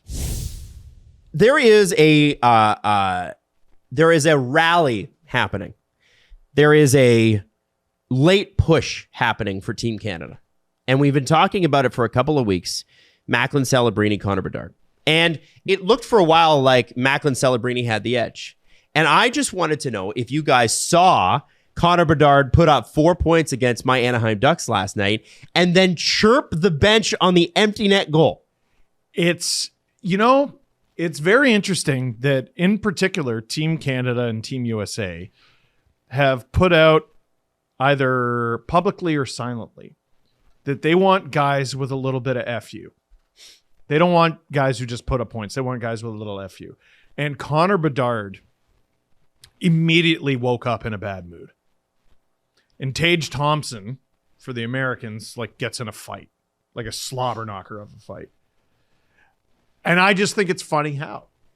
Bedard wants to make this team, and he's going to make it really hard for them to say no. He's got to keep the pedal down for another 3 weeks or so, maybe a little longer. Some of the hottest players in the league are not going to make the Olympics. Think of some of the names that we've already mentioned on the show. We don't know how we're going to get Jason Robertson in there for the Americans. Morgan Geekie is the best goal scorer in the league. He's not even really in the outside of the conversation. Nope. Celebrini, I'm thinking is getting close to a lock. 37 points in 26 games. Yeah, I think he's got a better all-around game than Bedard, but Bedard also has second in scoring. 37 points in 25 games. You can't. How do you say no to that? Jesse, can you say no to Connor Bedard after last night scoring the goal, chirping the bench, showing some fire? Yeah, last night it was a really good game too. That wasn't just the Blackhawks beating the Ducks 5-3. That was 5 unanswered goals. They went up 3-0, the Ducks did, and it's Joel Quenneville returning to Chicago. It's Peter Mrazek who was in net returning to Chicago. It was 2 guys who are extra motivated to get a dub against this Blackhawks team, and they came out of the gate firing. It was Adam's favorite player, Cutter Gauthier, getting the goal, and none of that meant anything because Connor Bedard did the thing we ask of the best players in this world, and that's put the team on his back and will them back into a victory. And it was an incredible performance, and I think for me right now, he's ahead of Celebrini in the conversation of who's going to make the team. I know, Steve, you're more Celebrini, you're more teal, but I'm more Blackhawks in the red, or I guess the black that they wore last night. That beautiful. By the great jerseys. So like I have him ahead just for what I've seen him do with the cast that he has around him, and I think right now he's leading in points and goals ahead of Celebrini. So the counting stats are there as well for Bedard, and I think his compete level is higher too. To back up your point, Jesse, for the putting his team on his back, Bedard has 37 points. Tyler Bertuzzi is second in scoring on the Blackhawks. What does he have? Bedard is first with 37. Bertuzzi, like 22. 21. Oh, there you go. Next is a three-way tie with 17 points each, which is less than half of what Bedard has. I think so much more than Celebrini in San Jose. And like, I don't want to take away from either of them. Both of them are having great performances. But Bedard is more so the Bedard show in Chicago than Celebrini is in San Jose. Well, so it's actually eerie how much it lines up. But Celebrini has 37. Next closest is Will Smith. What has he got? I'm going to say 22. 24. There you go. And behind him, William Eklund, 16. Man. Like, part of me, like, I'm like, oh, yeah, hell yeah, the future is teal. And here come the Blackhawks. And another part of me is like, if either team loses either of those players, they are immediately bottom three. Yeah. in the NHL. Oh, there's nobody else. I mean, at least with the Ducks, like you've got Leo Carlson who's scoring so much, but there's other guys that have had more points in the Ducks have way more options. Yeah. Those two guys, they're further along. Yeah, those 2 guys, it's just them. They're monsters, and surely that translates. Surely those guys can give you 10 minutes, 15 good minutes. Like, there was a guy who could barely get a sniff, barely made Team Canada in 2010, and he barely played at all. They just had him take, like, face-offs and play on the fourth line. Do you remember who it was? This young kid. Didn't really have much of a future, but, you know, they thought I'd give him a shot. Patrice Bergeron! It's pretty good. I guess he was okay, huh? You gotta take these guys, like, for God's sakes, as extras or some shit. Yeah, I'm looking at their face-off stats, too, because that's important. Celebrini is at a 47.8. Bedard is at a 50%.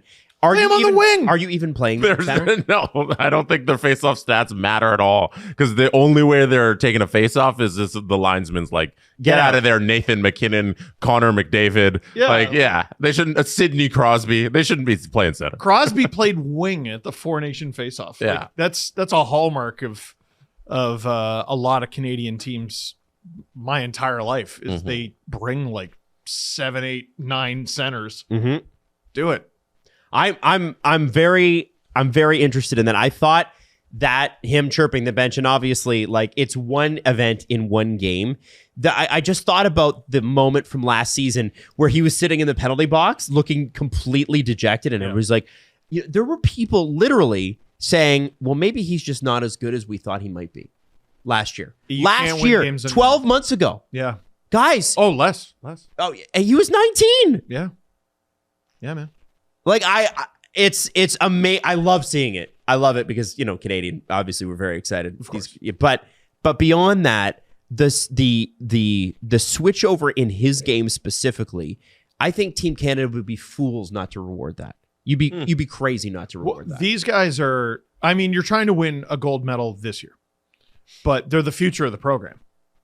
I think you have to involve them. They're center 1 and 2 in the 2030 Olympics. Part of why Seth Jarvis was at the Four Nation face-off, they thought he could contribute, obviously, but he wasn't an every game player. They saw him as a significant part of the future of the program. You're telling me Celebrini and Bedard aren't that? They must be. You have to bring them. Yep. You must. I hope, by the way, Sidney Crosby's playing on the same line as Tom Wilson. Man, that'd be fun. That would be fun, wouldn't it? Put McKinnon on the other wing.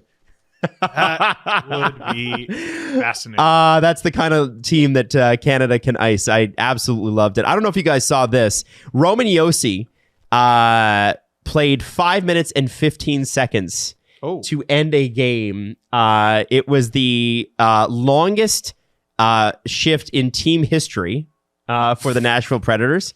Well, Sergei Kostitsyn didn't beat that? Since it was officially tracked. Yeah, Kostitsyn loved to stay out there. Yeah. He also held the previous record at 5-12 from a December the 31st game in 2024 versus Dallas, which is pretty unbelievable. Oh, my God. Do you guys want to hear...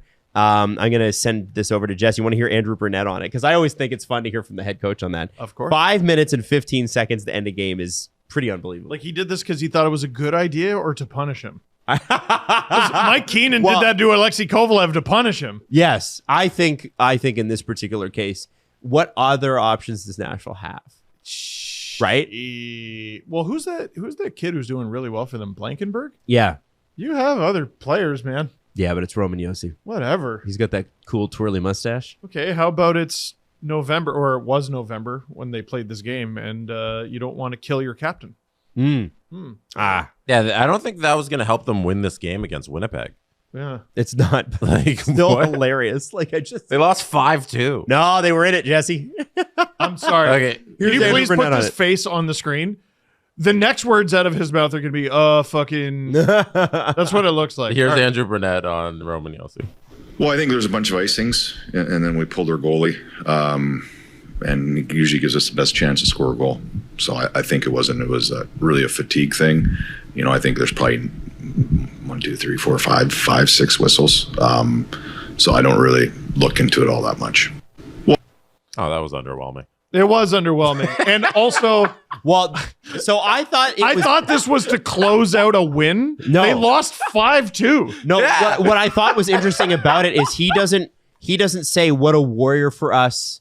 He doesn't say, man, I really trust him in those scenarios. Does he say it in other parts, though? Because this is just 18 seconds. Well, right? maybe, but it was. Is there a before and it was, after? to me, I think it was. I wondered. Okay, I actually wondered this. Was it a mistake? Like, do you think that Andrew Burnett knew? No, I don't. Remember- Genuinely don't. Remember think when Mike Babcock was playing Leo Komarov more than he was playing Austin Matthews, and they were like, "Hey, why are you playing Leo that much?" And he's like, "Oh, I didn't even know I was doing that." No, he shouldn't do that. It was worse than, I didn't even know. He was like, no, I didn't. Oh yeah, he said no They're like, first. yeah, you did. You're right. Oh, I'll take your word for it. Like, I got to find that. Or the time he didn't put a guy in the box and they had to kill a penalty for 7 minutes. Yes. Oh, my God. Like, What a guy. Like, these guys are the best coaches in the world. They're the best, like, at least hockey minds Yes. in the world. Supposedly. And they're still, like, they just get swept away by the tide sometimes. Mm-hmm.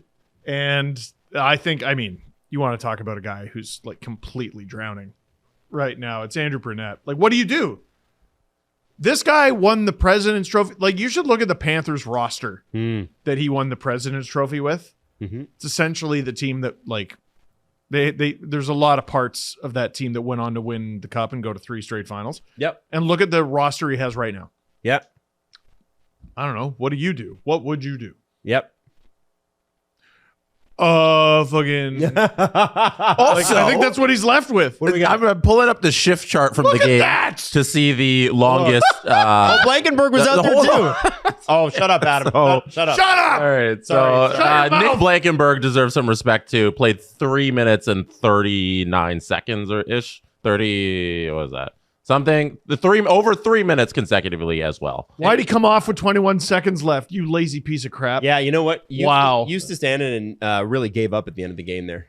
You stink. Look at Yossi's. Yeah, know. crazy. Blankenberg basically comes off the ice to go, and he goes back out there. Man, they're just out of guesses. Well, you could have put so they don't trust Nick Hague, Brady Shea, Nick Perbix, Spencer Stastny, or that's it. It was also in a 4-2 game. Like, why are you playing this man to the point where he doesn't have any knees left in a 4-2 game at the end of November? Are you trying to tie it up? And your two best offensive options are Yossi and Blankenberg? Yeah, What do you I think? was like, Yeah. Hague, but like That's what that's not what you put Nick Hague out there for. And I would have to watch the film to know like how the TV timeouts and the icings and all that played out to know like maybe Yossi had a bunch of time to breathe and everything and it wasn't a big deal like how Brunette said. Can you throw that back up just for a sec? Because I want to point something out. Forsberg's out there a shitload to try to get you a goal. Stamkos is out there a shitload. O'Reilly's out there a shitload. Look at Luke Evangelista. Why are you trying to trade this player? This is a guy you tried to get back in the game with. Mm-hmm. Well, they shouldn't be trying to trade this player. Apparently his name's out there. His name's out there. Like, this is 23 is an RFA and he's under contract and he's good. This is the most confusing, directionless, purposeless team in the league right now. Yep. And I feel bad for Preds fans because that's one of the most electric atmospheres in hockey. And at least in North America anyway. What are they doing? Was. I don't know if it's that hyped when they're losing all this much. Counter. Yeah. Per our conversation earlier, look at Bunting. Didn't use him a whole ton. Yeah. Well, you don't use. No, you should use him in offensive. Yes, you should. This is what I'm saying, right? You got late offensive chances. He was out there when the goal was scored. Yeah, there's a lot of blank space. Well, when the standard is 3 and 4 and 5 minute shifts, He was out there. He was, but not a ton. They use him. He's a secondary option in an all offense situation. Sure. Yeah, he's a third liner on their team. He plays third line left wing. And they paid a second round pick for it in a year where they were selling. Hey, we paid a third rounder for a guy that we're not even playing right now. So fair. Listen, it's all yeah. Who's we? And should the Leafs? I didn't make that our trade. team that we Jesse made. I didn't. Jesse made the trade. We did it. Yes. Jesse, thank you, Jesse, for that. You shouldn't be modeling yourself after the Leafs. No, you shouldn't. Okay. Not right now. All right, you're shopping this season, and you're like, oh, would they like it? I don't know. Isn't there a site that I could go to that they won't return this and it won't be awkward on Christmas Day because I'm bad at this? I usually sound a little more assertive when I'm unsure of myself. Oh, really? Yeah. Okay. All right. I'm confident in how not confident I am. I don't know what I'm doing. Jenny-bird.ca. Jenny Bird. This is a place where you can get a gift that you're basically guaranteed that they're not going to return. Modern, elevated jewelry, guaranteed to stay out of the return pile. Good. Which we love. Because there's nothing worse than that opening the gift and they're like, And then you got to deal with it on like January 3rd. yeah. Like nobody wants that. It's Homework. two-tiered. Yeah. The disappointment is bad. The returning it is worse. That's the worst part for me. Yeah. It ships fast. It's perfect for gifting, especially if you're last minute on your gifting. Packaging is beautiful and thoughtful, and she'll find pieces easy to wear. There'll be a lot of compliments there too, which we kind of like, right? We like compliments. So here's the deal. Get 20% off your first order with Jenny Bird by visiting jenny-bird.ca and using the code DANGLE at checkout. 20% off your first order with Jenny Bird. It's jenny-bird.ca using that promo code DANGLE. Happy shopping. Hey, we've talked about Aura frames. Steve was going to bring his in today, but he didn't. I didn't. Yeah, but you will. Can you bring it in Wednesday? What's this one? Well, This is ours. this is the Steve Dangle podcast one, which We have not. so many Aura frames. Yeah, we do. And you know what? We want you to have them too. Here's the deal. You can upload unlimited photos and video and preload them before they even ship. So for the holidays, if you're giving this frame to, say, the grandparents, then it can come with videos and that sort of thing on it. And you know what's cool about this too? I was thinking about this the other day. Somebody has a birthday. If you've got access to upload to their photo, you can sing happy birthday right into their photo frame. Yeah. And it would come up and they would hear it. And you could do that for every holiday. Every holiday. You Steve, can sing loud. where's- the Feast of St. Stephen. Where's yours right now? Mine is in the kitchen. Okay. And I get very distracted by it when cooking. Why? Because of the little photos you put in there? It's right there next to the stovetop. Well, Jesse, I upload lots of bird photos. I mean, Oh, do you? Yeah, I mean, it's hard to make a good pot of spaghetti when you're distracted by a wonderful picture you took of a belted kingfisher or a red-breasted nuthatch or a great egret or I'm not Okay, finished. okay, so or a Baltimore For a Oriole limited time. or Save on the perfect gift at auraframes.com. Get $35 off Aura's best-selling cover mat frames named #1 by Wirecutter by using the promo code STP at checkout. That's Aura, A-U-R-A frames.com, promo code STP. This deal is exclusive to our listeners and frames sell out fast. So make sure you order yours in time for the holidays and support the show by mentioning us at checkout. Terms and conditions apply. a yellow warbler also. So really strange development. A the Alexei Toropchenko from the St. Louis Blues burned his legs in an at-home incident, and he is going to be, it's scalding is the word they used. Scalding burns to his legs, at-home accident, out week to week.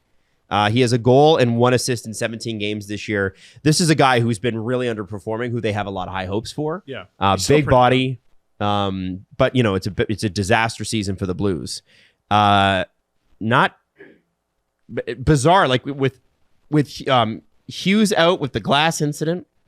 Yeah. I feel like there's somebody else I'm forgetting. Weird. Lusterinen. That was a barbecue. So what happened? Yeah, barbecue. So we're having a weird week for, and I'm like, it was Thanksgiving weekend. like, what, did he pour mashed potatoes down his leg or something like that? No, Adam, that'd be gravy.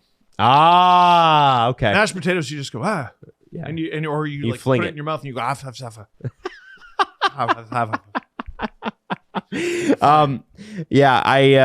I was surprised to see that. Adam Fox for the Rangers week to week. This is bad. They're in a real bad spot. I keep telling you guys, I feel like the Rangers are much better than this. Like they have to be better than this. I thought that last year. I no longer think that. Sometimes, what is it about their game that bothers you then? Like, and I want to ask Jesse this too, because Jesse, you hold a little soft spot for those guys, or at least that franchise. The blue shirts. The blue shirts. Yeah. The other blue shirts. The lighter blue shirts. Mm-hmm. it feels like they're the all inconsistent team.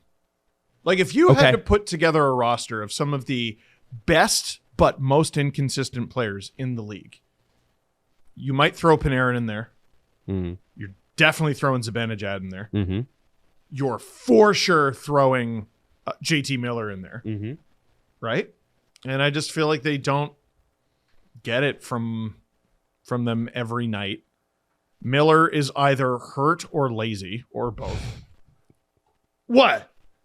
Right? Yeah. Like, No, it's funny because it's true. it's so like, man, I just feel like I could get out of bed with a better attitude if I made that much. And he doesn't, what's that thing where they take their feet and they like dig into the skate? He doesn't skate in the defensive zone at all.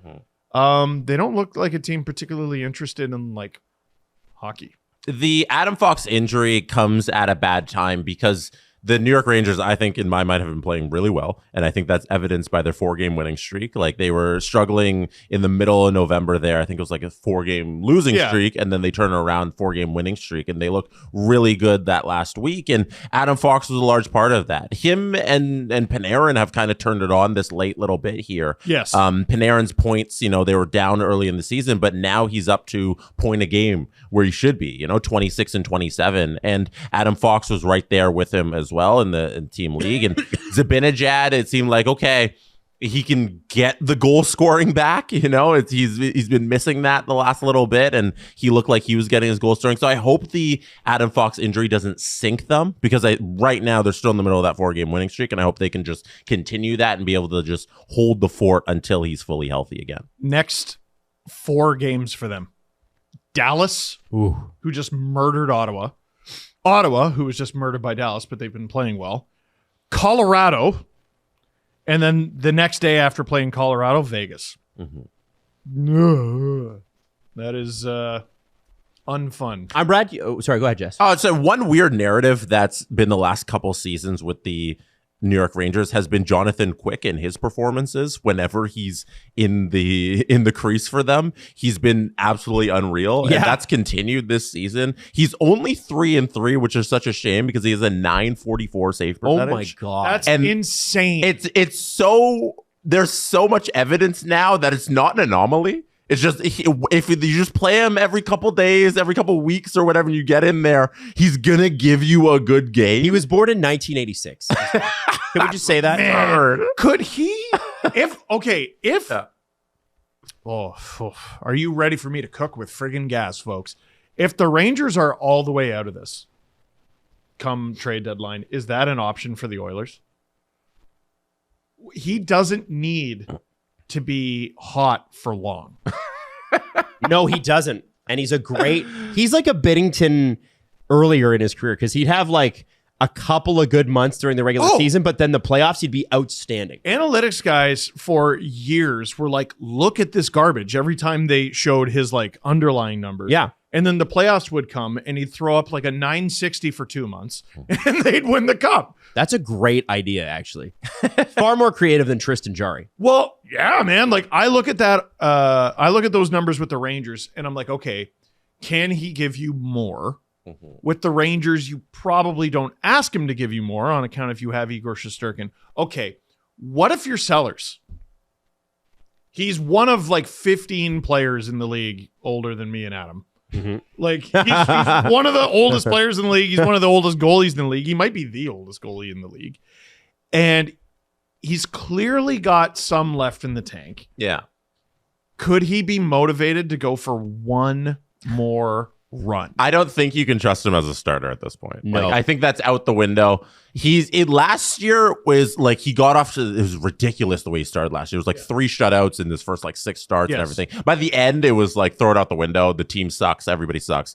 Quick sucks. And I think that's the up and down that you'd have to live with. I don't think he can give you 4 weeks of playoff hockey. Could he give you if Tristan Jarry, if they get Jarry and he falters like the way Stuart Skinner did, I think you're more comfortable putting Jonathan Quick into a second round scenario than you are Cal Pickard.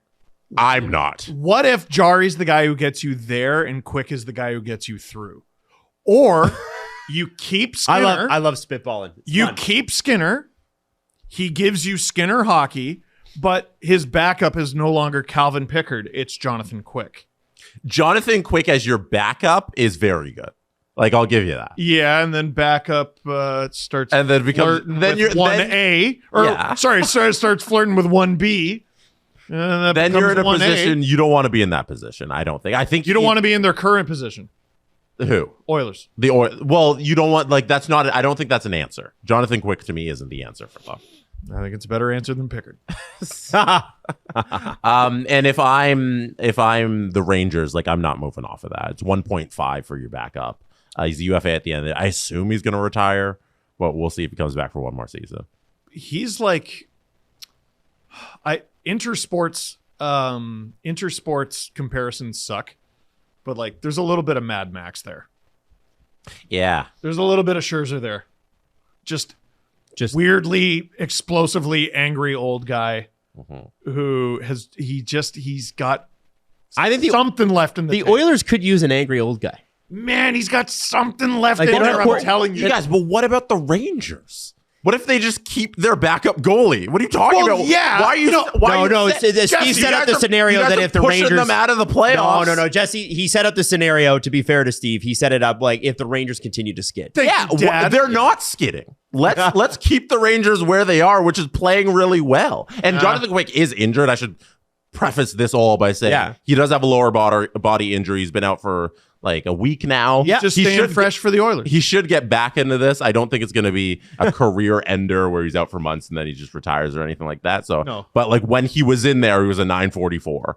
But stop taking the Rangers out of this playoff race where they are clearly in it, and I don't think they're going to be moving their backup goalie because they're in this thing. This is how I know it's a good idea. Because he's upset about it. He's upset. He doesn't want to lose. They're on a 4-game winning streak. He doesn't want the Rangers to lose. Doesn't want to. They're on a 4-game winning streak. No, this is my version of what Myrtle did the other day, where he was like, "What happened to the Habs?" And all their fans were like, "We're on a winning streak, actually." Is that what he said? Oh, no. Yeah, well, because they got blown up by, I think it was Colorado, and everyone's like, "Wow, Colorado." I don't know. We lost to the best team in the league, man. Yeah. And Steve's like, "Oh, Rangers, they're stinking." If they fall out of it, I'm just saying that I haven't heard his name brought up as an option, and I think it's a very interesting option. Yeah, because I don't think it is. I don't think it is one. We'll see how they do without Fox. I mean, obviously, if they do well without Fox, then all bets are off. They're trying to make it. Yeah, it's going to be a good little test here, because they're missing the big piece that's helped them do this. There's a reason they give you tests to see how smart you are. So let's go. Steve, you mentioned this earlier, but I wanted to get to it.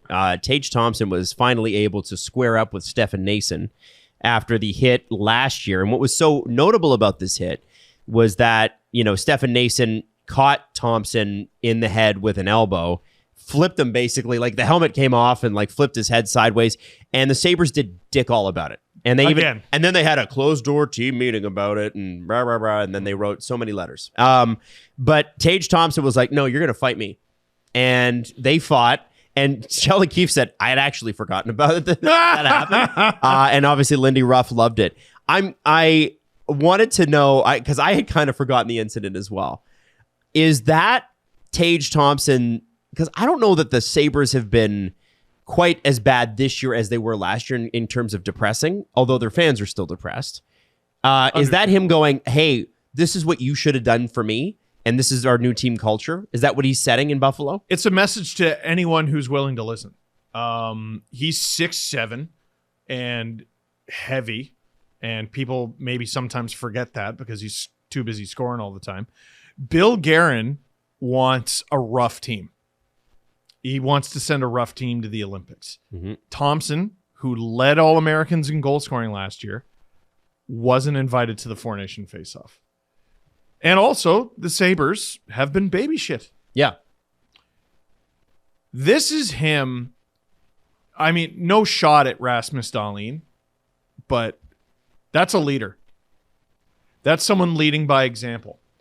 I wish someone had stuck up for me in that scenario. And now here's me proving that I'm not asking you to do anything that I wouldn't be willing to do myself. Mm-hmm. Stefan Nason blew me up and I was asking you to fight him. So you know what I'm going to do? I'm going to fight him myself. And good for Nason for taking him up on it. It reminds me a bit of Blake Wheeler and Evgeny Malkin a few years ago. Yeah. I don't even remember who hit who. But when it came time to pay the piper, you know, those are two really good players who scrapped. Yep. I don't know if Nason's on that level exactly, but Tage Thompson is not here to screw around. He's not here to lose, and he's definitely not here to get knocked out of action and have nothing to say about it. A lot of respect for him, man. Yeah, well, like I said, Lindy Ruff loved it. Jesse, does this turn out to be a seminal moment for the Buffalo Sabres? Is this where it finally turns? I'm going to bet no. There's nothing really that's going to turn around the franchise until they do the thing that the crowd was chanting for them to do, which is fire Adams. I think they did that 2 games in a row. Yeah, it was really loud. I saw the Buffalo fans talking about how it like made it through on the broadcast and then watching the videos like, yeah, I can hear that. Yeah. So I think everybody's going to be unhappy until the regime changes, because one thing I think has been really fun to talk about this year, the teams that have rebuilt and are now back up. Anaheim did it. The Sharks did it. The Blackhawks did it. They're all kind of, we see everything that's happening. And then we see in the last previous era, like the Edmonton Oilers do it really well. The Leafs bottoming out getting Matthews. Every team who rebuilds, it works because rebuilds work unless you are completely incompetent. And you continue to tear down. And then you just keep tearing down, you tear down, and you never build up because you don't know how, because you're incompetent. And the Buffalo Sabres are actually the exception to the rule that rebuilds work. Look at the list of the top players in goal scoring or points this season. All first or second overall picks. Right. Rebuilds work, getting high draft picks work, unless you don't have a front office that knows what they're doing. And to add to that, Jesse, look at the list of names Buffalo moved off of. Mm-hmm. Oh. Start with Sam Reinhart, but you've got the Florida Panthers, the Vegas Golden, right. Montour, Olofsson. Like it's just bing, bing, bing, bing, bing. And listen, I understood why they traded Ryan O'Reilly. That made sense because he was like, I lost my love for hockey. Well, they got Tage. But they got Tage. That was a rare example of one of their unloading deals working out. Had they simply just held and not screwed around with Sam Reinhart's contract and not like a bridge deal for 2 years, what are we doing? Yeah, the used to be Sabres team is an all-star team. Jake McCabe was there. That's a Stanley Cup winning team. Jake McCabe, they had a throw Eichel in there. Well, and you'd have Linus Ullmark and Ukko-Pekka Luukkonen. It's pretty good, man. Anthony Stollers? Stoller was his there. Was he not a Sabre? Oh, no, I don't think he was a Sabre. A Sabre briefly? Oh, I'm thinking of the Oilers. Yeah, my bad. The other goaltending mess. Right, yes. Right. It's regardless, it's one of those things where you look at that and you go, man. Oh, sorry. The best sleeper former Sabre that no one remembers, Brandon Hagel. Oh, I forgot. I think he was a draft pick. Oh. Come on. Yeah, like this is where, I know CJ and I disagree on rebuilds. The Sabres took Hagel in the 6th round in the 2016 draft. They gave him You away. did it. That's every scouting department's dream is to draft that player in the 6th round, and you ruined it. I didn't know that. What did they get in return? I don't know. How did he end up in Chicago? I gotta look this up. Yeah, Brandon Hagel trade history. I think he might have just not been qualified. Holy crap! How do you? Oh my God! Ah! One of them wasn't qualified, wasn't there? Was it Montour? No, who was it? No, Montour they had, and I remember there was a Leaf game in Kadri chirped Montour when he was still in the Sabres. And it got picked up on a hot mic. And Kadri goes, "You're a shitty fucking hockey player on a shitty fucking team." That's a good chirp. It is a good chirp. And Montour did look helpless on a helpless team. And then turns out all you need is the Florida Panthers. Well, maybe you don't hire a soccer coach to coach your hockey team. Ralph Kruger. What are we fucking doing here? I'm not going to lie. The first 90 to 100 times that I heard Ralph Kruger coach soccer, my brain didn't accept it. It's like when you type in the right password and your phone actually goes, "That's wrong." Mm-hmm. Because I'm like, well, no one's stupid enough to do that. Yeah. Turns out. Oilers and Sabres. That guy got 2 NHL jobs. Yeah, dude. He got 2 of the rarest jobs in hockey. Bless him. Yeah. Good for him. Jess, what do you got? Brandon Hagel, drafted by the Sabres in 2016.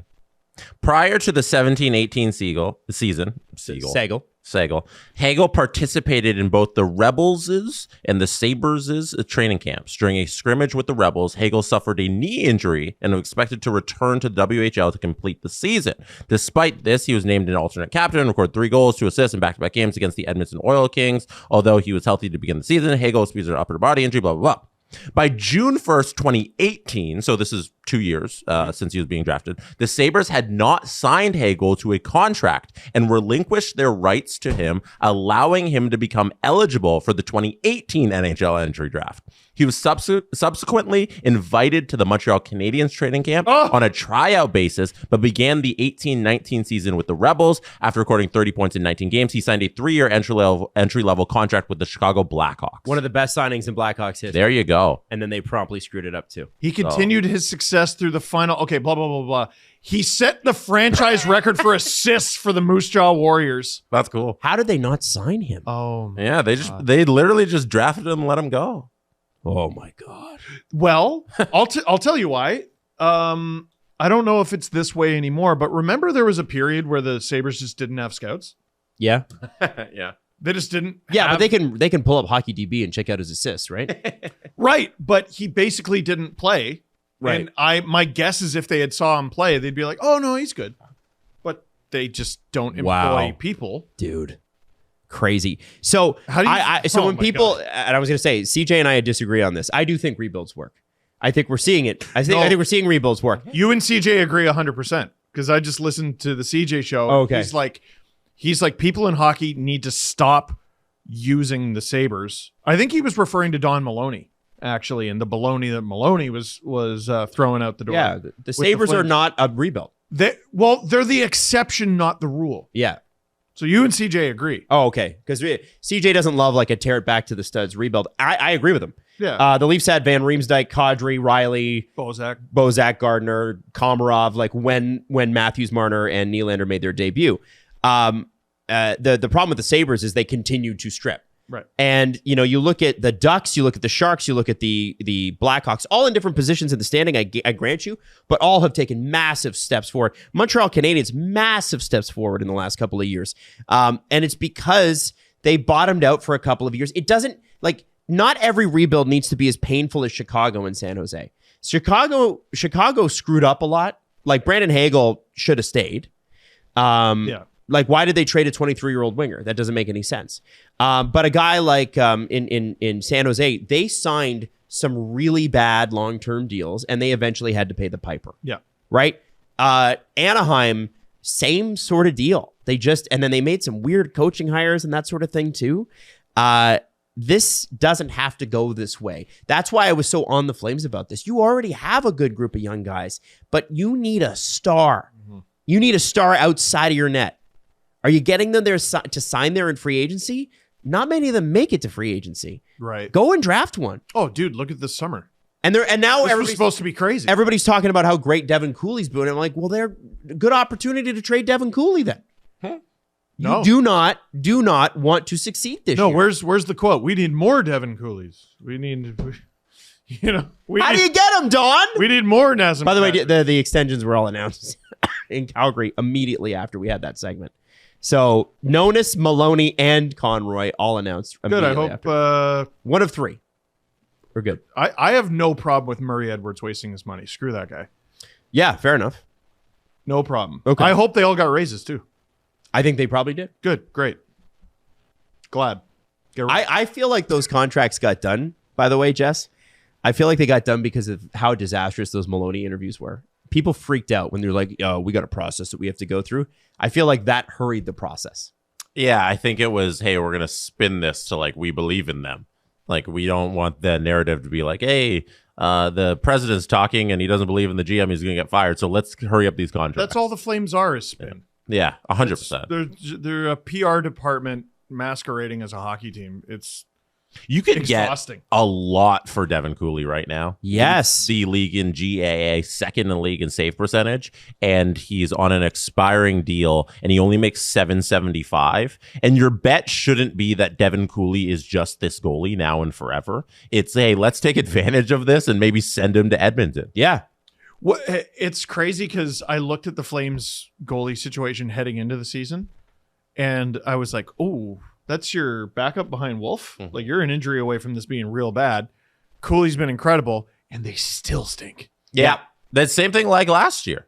Like last year, they had incredible goaltending for a large portion of it, still couldn't make the playoffs. Yep. Well, see, Vladar was not good though for them. Cooley's been really good. Wolf has he's been a bit of a disappointment, but they're also leaning on him hard. Yeah. Man, They're not good. They're simply just not yeah, good. but if we talk enough, maybe they will be. It's a good point. I mean, how do you disagree with that? You know, if we text enough insiders, maybe they'll be good. Yeah, it's not great. Now, the Vancouver Canucks lost a bit of a heartbreaker to the LA Kings. They called it a low event game. Kings had 23 shots. Vancouver had 20. There's some chat in Vancouver circles about, Quinn Hughes' body language after this game. And frankly, I got to ask you the question, right? Like, there's stuff out there about Kiefer Sherwood and he's going to cost a first round pick and blah, blah, blah, blah. They are selling, guys. They're selling. They're selling so hard that Connor Garland was out of the lineup and Elliot Friedman was like, he's not getting traded. Yeah. And I'm like, I didn't think he was, Elliot. Now I'm asking questions. Sorry. So my question to you guys is, like, if you're Quinn Hughes, when do you call it? Because it feels like everybody's waiting for him to do it. He has no trade protection. Yeah. Like, do we see a PK situation where they just decide to move him and they get something, And that was a move against his will? That was a move Interesting. that the fan base hated and people outside the fan base hated. I hated the Subban trade for Montreal. I thought it was short-sighted and stupid and stubborn. It ended up being really, really, really good for them. Not right away, necessarily. Weber was good for them right away. Subban won he didn't win the Norris. He got them to the Cup final. Weber did. Well, they both did. Subban They got both eventually the did. Preds to the Cup final. Right. And everyone's like, you look stupid. Yeah. And then, Weber Got him to the Cup final. got him to the Cup final and was also better for longer Yes. than Subban, which Yep. was the unexpected part because he's older.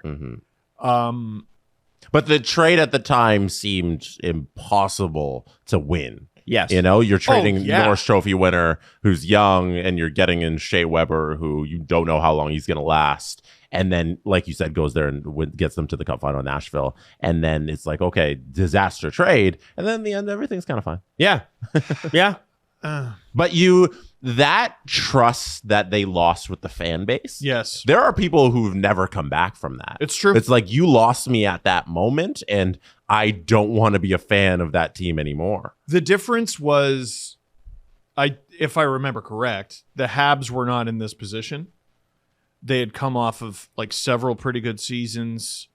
Carey Price was obviously Carey Price. I want to say he was coming off of the Hart or a year removed from the Hart. They were in a pretty good spot. And I think the argument was they didn't need to do that. Whereas the Canucks, kind of need to do that, especially like Subban wanted to stay there. Exactly. Quinn, there's some questions. Subban, it felt personal. Yeah, Because it was the- personal. I mean, it was. person- It was. Yeah. It was Bergevin going, no, I have the biggest dick here. Yeah. And That's what it was. It was total on Bergevin's side. Oh, he's got a personal. Remember the reports out of Montreal? Well, he's got a personal company and he goes and has a brand, and we don't like that. Mm-hmm. It would have been better if they just came out and they were like, we're bigger fans of the way Shea Weber plays hockey. How great would that have It been? would have aged a lot better, because hot damn, like playoff performer, scores a shitload of goals, man mountain. Remember Babcock with the man mountain? Yeah. We think he's going to age better. I guess that's not really something you could say. That's something that ends up killing you if you're wrong. But all that to say, we're doing a retrospective on that. I think Canucks fans are going to hate it when Quinn gets traded, because it is when and not if. But they're smart hockey fans. They'll all understand it. You just need to maximize it. that would be trading him sooner rather than later, because that's when the maximum value is because of the contract, right? You're getting Quinn Hughes, a top 5 defenseman in the league, at $7.8 million. Man. You want that for 1.5 seasons as opposed to 1 season or a trade deadline run. So if you're asking them to maximize this deal, it's do it soon. What if there's a conditional pick? Or maybe we don't do it that way anymore. But what if it's like a first plus, and then if he signs an extension, it's another first? Yeah. That's how it used to get done. I don't really know if it gets done that way anymore. Like, he's such an exceptional player that, like, does a team trade for him even if there's no extension in place? It depends on when you're doing it. If you're doing it after July 1st, then if you are the acquiring team, you have to guarantee that extension comes, because it's eligible. So if I'm trading for him, I better get the assurance that he is staying here. But if it happens in the now times, no, because you're getting Quinn Hughes for this year and next year. So you make that deal. There's a world here where the Canucks make out like bandits, and they will not have a player like Quinn Hughes, but they do come out of it better eventually. On the Canucks end, Kiefer Sherwood, Nick Kyprios is saying that he's looking for a 5-year contract in excess of $5 million. In a cap world, that's close to 110 next season, if not actually 110, because it is adjustable. I know they've announced the numbers, but they can always adjust up, and they're making way more money than they've thought that they would, so they're going to do fine. Is Kiefer Sherwood at less than 5% of your cap doable? That's really not unreasonable at all. I would like somebody to score like 20 goals for that amount of money. Okay. Like, He's going to do it. is he? Last year, he scored 19. Okay. And that was a normal season. Well, a normal-ish. He seems to be growing into the role. Yeah. And let me ask you this. Is Kiefer Sherwood playing the role he's playing with the Canucks on a great team? Because this is the thing. Like, is Kiefer Sherwood on a Stanley Cup winning team, let's say on the Avs, is he anything above a third liner? Well, third line can win you a cup. I agreed, but I'm just asking, what's your money allocation per line? On Dallas, which is one of the most loaded forward groups in the league, where's Kiefer Sherwood fit in that line? That's my question. He doesn't the Canucks fit are back. in at $5 million. Like, to me, Kiefer Sherwood is the perfect guy you go get at the trade deadline for 1.5. I'll pay the sun and the moon. I'll pay everything for him for this little playoff run. But to sign him, that sounds like one of those mistakes you make, and you look back on those contracts and you're like, you gave Kiefer Sherwood $6 million Right. for over Yeah. 6 years to be on your third line. Like, that to me is crazy. I know. But Cap going up. he's also a bit of a unicorn. Like, there aren't a ton of players who play like him where they can give you X amount of goals and X amount of hits. And the thing that happens with those guys is the goal part falls off. They get overpaid. They do. They get over. Yeah. He's 30. Like, this isn't a player who's been doing this 30? Yeah. He's a late bloomer. Late bloomer. No, but it's I never would've guessed He's that. not blooming. He's kind of he's kind of squeezing into the mud and just kind of being what he is now. Like, he's settling into a career. What? I'm shocked by that. Yeah, that he's 30. Yeah. He's not 23 and growing into a flower. But I think he's figured out that they're the most wanted and least available quality in the NHL is gigantic physical winger that can score. Tom Wilson, Matthew Olivier, Matthew Nyes I'd put in there. Who else? Like, there are so few true blue power forward options. Tom Wilson, someone who's been doing it for 15 years. Yes. Matthew Nyes, 23 years old. Yep. Like, I agree. He's a guy who's figured it out this year, and I'm willing to pay for that to give him the 6 years over 6 or 5.5. $30 million, basically. Yeah. That's 25, crazy. 30. Yeah. I think that's a lot too. But again, if he continues to perform at that rate, and you're signing Kiefer Sherwood till he's 36 or 37 because he's going to be 31 when the contract kicks in. This to me sounds like Nashville made a mistake. Oh, fuck. Oh my God. Absolutely. Yeah, you think? Yeah. They just let him walk, didn't they? Wasn't a trade? Yeah. No, but like they'll bring him back. Yeah. And Barry Trotz makes a mistake in signing him. Yeah, he was the straw that stirred the... Yeah. Okay. He was the straw that stirred the... That's funny. So this season and last season combined, Mm-hmm. Radko Gudas and Paul Cotter are tied for 10th in hits at 310. Mm-hmm. Then it's 330, 339, 339, 362, 366, 371, 377. Will Cooley at 393. Kiefer Sherwood, 568. Wow. Wow. And he's scoring the way he's scoring. Yeah. He's definitely got more goals than like any of those guys. The guys in this conversation are Kiefer Sherwood, Will Cooley, Matthew Olivier, who, gives you less offense, but some, and he provides. Yep. He's the top heavyweight in the league. Nathan Walker, Jack McBain, Yakov Trenin, Luke Shen, Garnet Hathaway, Marcus Foligno. Marcus Foligno, to me, strikes as like the only guy who's even sort of close. Mm-hmm. Mm-hmm. I don't know. Maybe you overpay for a unicorn. Can I give you 2 stats? Yes. Hit me in the face. 1, Kiefer Sherwood right now in his average time on ice, highest of his entire career. He's playing 17 minutes and 44 seconds for the Canucks per game. His previous career high was last season with the Canucks, 14:53. Okay? Yep. Other stat, where we started this whole show, shooting percentage. Kiefer Sherwood here we go. is shooting 24%. Oh, boy. Yeah. And he has 12 goals in 26 games. Yeah, but even last year, 13.5 isn't like insane. No, that's good. That's career average. He shot 12 before. He shot 11, shot 9. 13 is doable. That's 19 goals and 21 assists. I think you can be pretty confident that's a double-digit goal scorer. Like even the last season in Nashville, like 10 goals as a 12-minute-a-night player. Like, I am confident he can give you... I'm confident he's a very good middle six player. I think he can play on your second line. I loved him in the playoffs. Spot work on the first line and is probably overqualified for third line, if that makes sense. He's playing a lot of minutes, even on the Canucks third line currently. He's getting the minutes. Like the time on ice is different because obviously it's deployment and everything. And Garland and Besser have both been down at different points this year. They're swapping in and out, and like things look different than what's on paper. I always say that about the Leafs. But I think if you were paying him $5 to $6 million and he's putting up 15 goals for you for the next 6 seasons until he's 36, you would be very unhappy with that contract on your team, Steve. Yeah. If he's a Leaf, and for $5.5 million, and he puts up 15 goals, you'd be screaming at him like you scream at Michelli.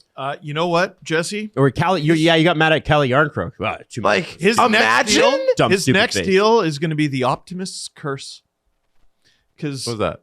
I look at him and I go, but what if it works out? If he was a Leaf, you would be pissed every game. You're not wrong. You're not wrong. The stands would be full of Sherwood jerseys, and they'd be 25 and 30, like come trade deadline. Yeah, I understand, but the price someone pays for him is going to be genuinely funny. This year, pay for him like 1.5. It's crazy. Man, like, give them a first. If there's a guy on the $1.5 million, if there's a guy on the Canucks I'm willing to pay the Kiefer Sherwood price for, it's Connor Garland.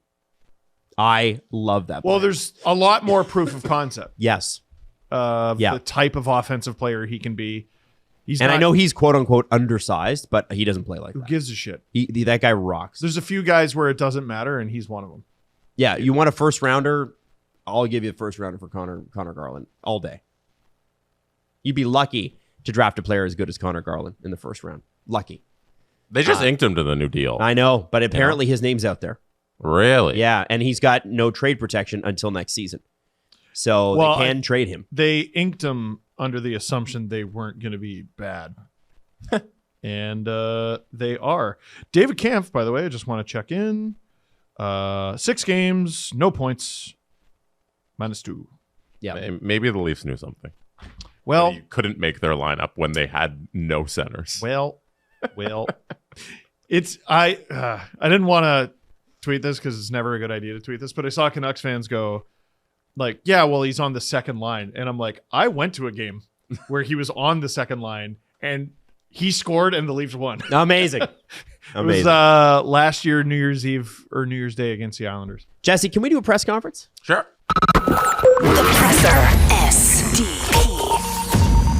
The Steve Dangle Press Conference. First question. Do you want to dump on me, Steve? Always. Okay. Well, why? Rangers. Yes. I forgot they lost on Saturday. Oh! So I kept saying 4-game winning streak. They were on a 3-game winning streak, and then Saturday they lost to Tampa. So everything I was saying about a 4-game winning streak, I'm currently on it. Incorrect. You're still right. They have a loss on the table. Right.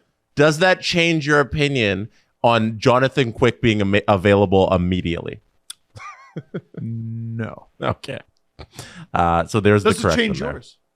Yes. Oh. Trade him. Edmonton. Right now. It's. I think it's a fun idea. This one is from, I'm going to say, Zahid Daya, who says, okay, if Grok could get out of the way. All right, this says, who are the guys that, Elon, I hate you.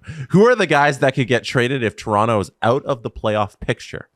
You make a list of the guys who are on the table to be moved. I mean, Carlo, 1,000,000%. Yarncroke, Domi. I would think you probably, Michelli's already on the list, whether they make the playoffs or not. Remember how you overpaid for Lawton? Yeah. What if? Yeah. I mean, I honestly, though, I have to say, I think Scott Lawton's a guy I'd want to keep around. They finally have 4 good centers. I agree. Just don't touch it. It'd be nice. I think the centers are fine. You don't touch that. Is Waugh locked up? Not long term, I don't think, but he is under contract. I don't think you need to strip it totally down. No, I think you're just rejigging. Like, they needed some bets to work out and it didn't, and also they got bit by the injury bug. Like Dakota Joshua, I think, could have a pretty bad season, and people would still take him someone in the would playoffs. still overpay for him. I'm looking for Nick Waugh. He's got another $3 million next year. It's a valuable player. That's a valuable player. Yeah, but I think you just spent how much time trying to find 4 flipping centers? Like, you just basically, after you traded Nazem Kadri, it's been a revolving door of who dis. And I think you finally have with Lawton, with Matthews, with Tavares, and with Waugh. That's a pretty good center group. Leave that. You need to recoup some assets, and you need to spend your cap space cleverly. Yeah. This upcoming offseason. And one way you can spend it cleverly is by not having to sign a center, because you got 4 of them.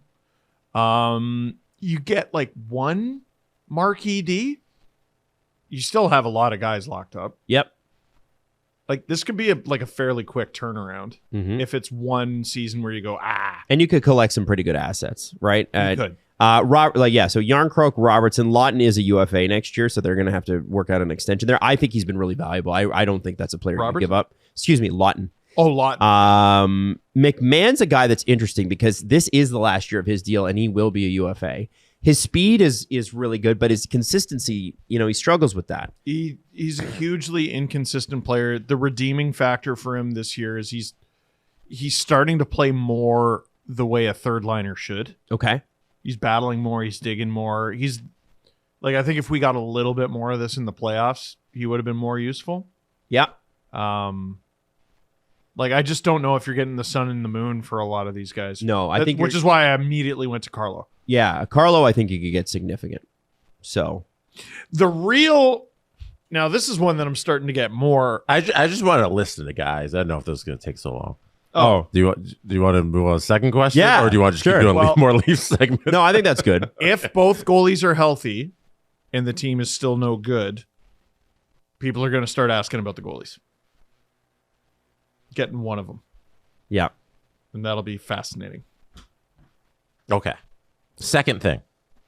We have a comment on the Discord server that I hope lights a fire under Steve Dangle. Oh. This is from Barty. Barty says, I'm new to the Discord server, but a long-time listener, and I get a kick out of listening to Steve talk about his beer league performances. Oh, here we go. Because I'm in the London branch of the same league, so I can see his stats on the league's website. And as someone who didn't learn how to play hockey until I was an adult, I think I'm of a similar skill level to him. Almost every week, though, I'll check his stats to see if I'm beating him in points. And I am, with 7 assists to Steve's 2 goals. 7 assists! And 3 assists. I feel slightly embarrassed to admit that being better than Steve is a motivating factor every week of Beer League. Man. I would absolutely love if there was a weekly Steve's Beer League Adventures. We're not going to do weekly. I think that'd be a little too much for your Beer League Adventures. Steve would do it if we let him. The way Steve talks 100%. about it is very entertaining. So Barty is watching your stats and trying to track them down every week. Listen, I'm a shitty hockey player. This is my first foray into playing any kind of hockey that counts. We play once a week, so these games mean a lot to me. And yesterday, Every week it's your Super Bowl. yesterday, a team that we haven't beaten, they have 2 comeback wins against us, and they pumped us 6-2. So how do you think I'm feeling today? Not good. I went to bed mad, woke up mad. Did you get a point? Fuck no. No. No, it was like a -4. It was brutal. Uh-oh. Torture. And I had new skates. I felt great in them. Puck kept hitting Did the you back bake of our them net. in? It was the weirdest thing. Yes. Okay. Oh, I got a shout That's out. tough. Ethan and Brendan at Pro Hockey Life in Whitby, who I called ahead because they closed at 9, and I called it like 7. I was like, what is the latest I can come in and shop for a new pair of skates without being an asshole? Because I know it's not like I'll take 1 pair of skates, please. Yeah. They do the process. 3D scan of your feet. I tried a bunch on. Despite the 3D scan, I put on a pair. I was like not even close to wide enough because my foot is basically a square. Ended up getting a pair of Bauer Supremes. They baked them, they sharpened them, they did everything in store, and I was gone right before close. Nice. It was great. Okay. Nice. Okay. But That's- I still was bad. That's tough on new skates your first time out. Yeah. Oh, You gotta get used my. to them. I forgot all about it. Like it was a little uncomfortable skating out there. It was my first time, and I forgot about it. And this morning I got in the shower, and water ran down my legs, and I went, "Wah!" because I got like skate bite or whatever that is on your ankles. yeah. I was Oh, like, yeah. Oh, fuck. Ah. Yeah. So that hurt. But what hurt more was getting shit bombed 6-2. How do you feel knowing that Barty's out there with 7 assists and you got 3? Well, now I'm gonna get out there and just friggin' wreck shop because it's gonna be my motivation to be better than Barty. But You piece of crap. you do have 2 Son of a- goals, and he did not specify how many goals he has. Yeah, find the back of the net, you friggin' pigeon. So if he's 0 goals and 7 assists, and you're 2 goals, 3 assists, I don't know. I might like the goal scorer Steve Dangle a little better. You know? you have to ask, do I have a more versatile game? Exactly. Oh, yeah, you're wow. doing more out there. Wow. You don't play center though, do you? I can play center, and I'm a massive defensive liability. I can imagine. okay. Yeah, but Adam's like scrolling Twitter. He's so out of this. I'm waiting for the segment, Dan. He hates this entire conversation. Yesterday, I found my Not face-off care. muscle. I did okay in the face. Oh, there you go. And me and one of my line mates, I was like, okay, what if I take the face off and then immediately go to left wing and you come in and play center because I suck? I like that. That works. Yeah. No, you don't. I like it as much as I like this segment, Jesse. All right. It's my favorite. Oh, and another thing. All right. I wish I was better. That's it for us. We will be back on Wednesday, and I'm going to do stream tomorrow night. So it'll be Leafs, Panthers, and me on your STPN watch along. Oh, shoe. I'm going to live stream me talking about beer league. The Steve Dangle Podcast. Follow the guys on Twitter at Steve_Dangle, at Adam WYLDE, and at Jesse Blake. Connection complete.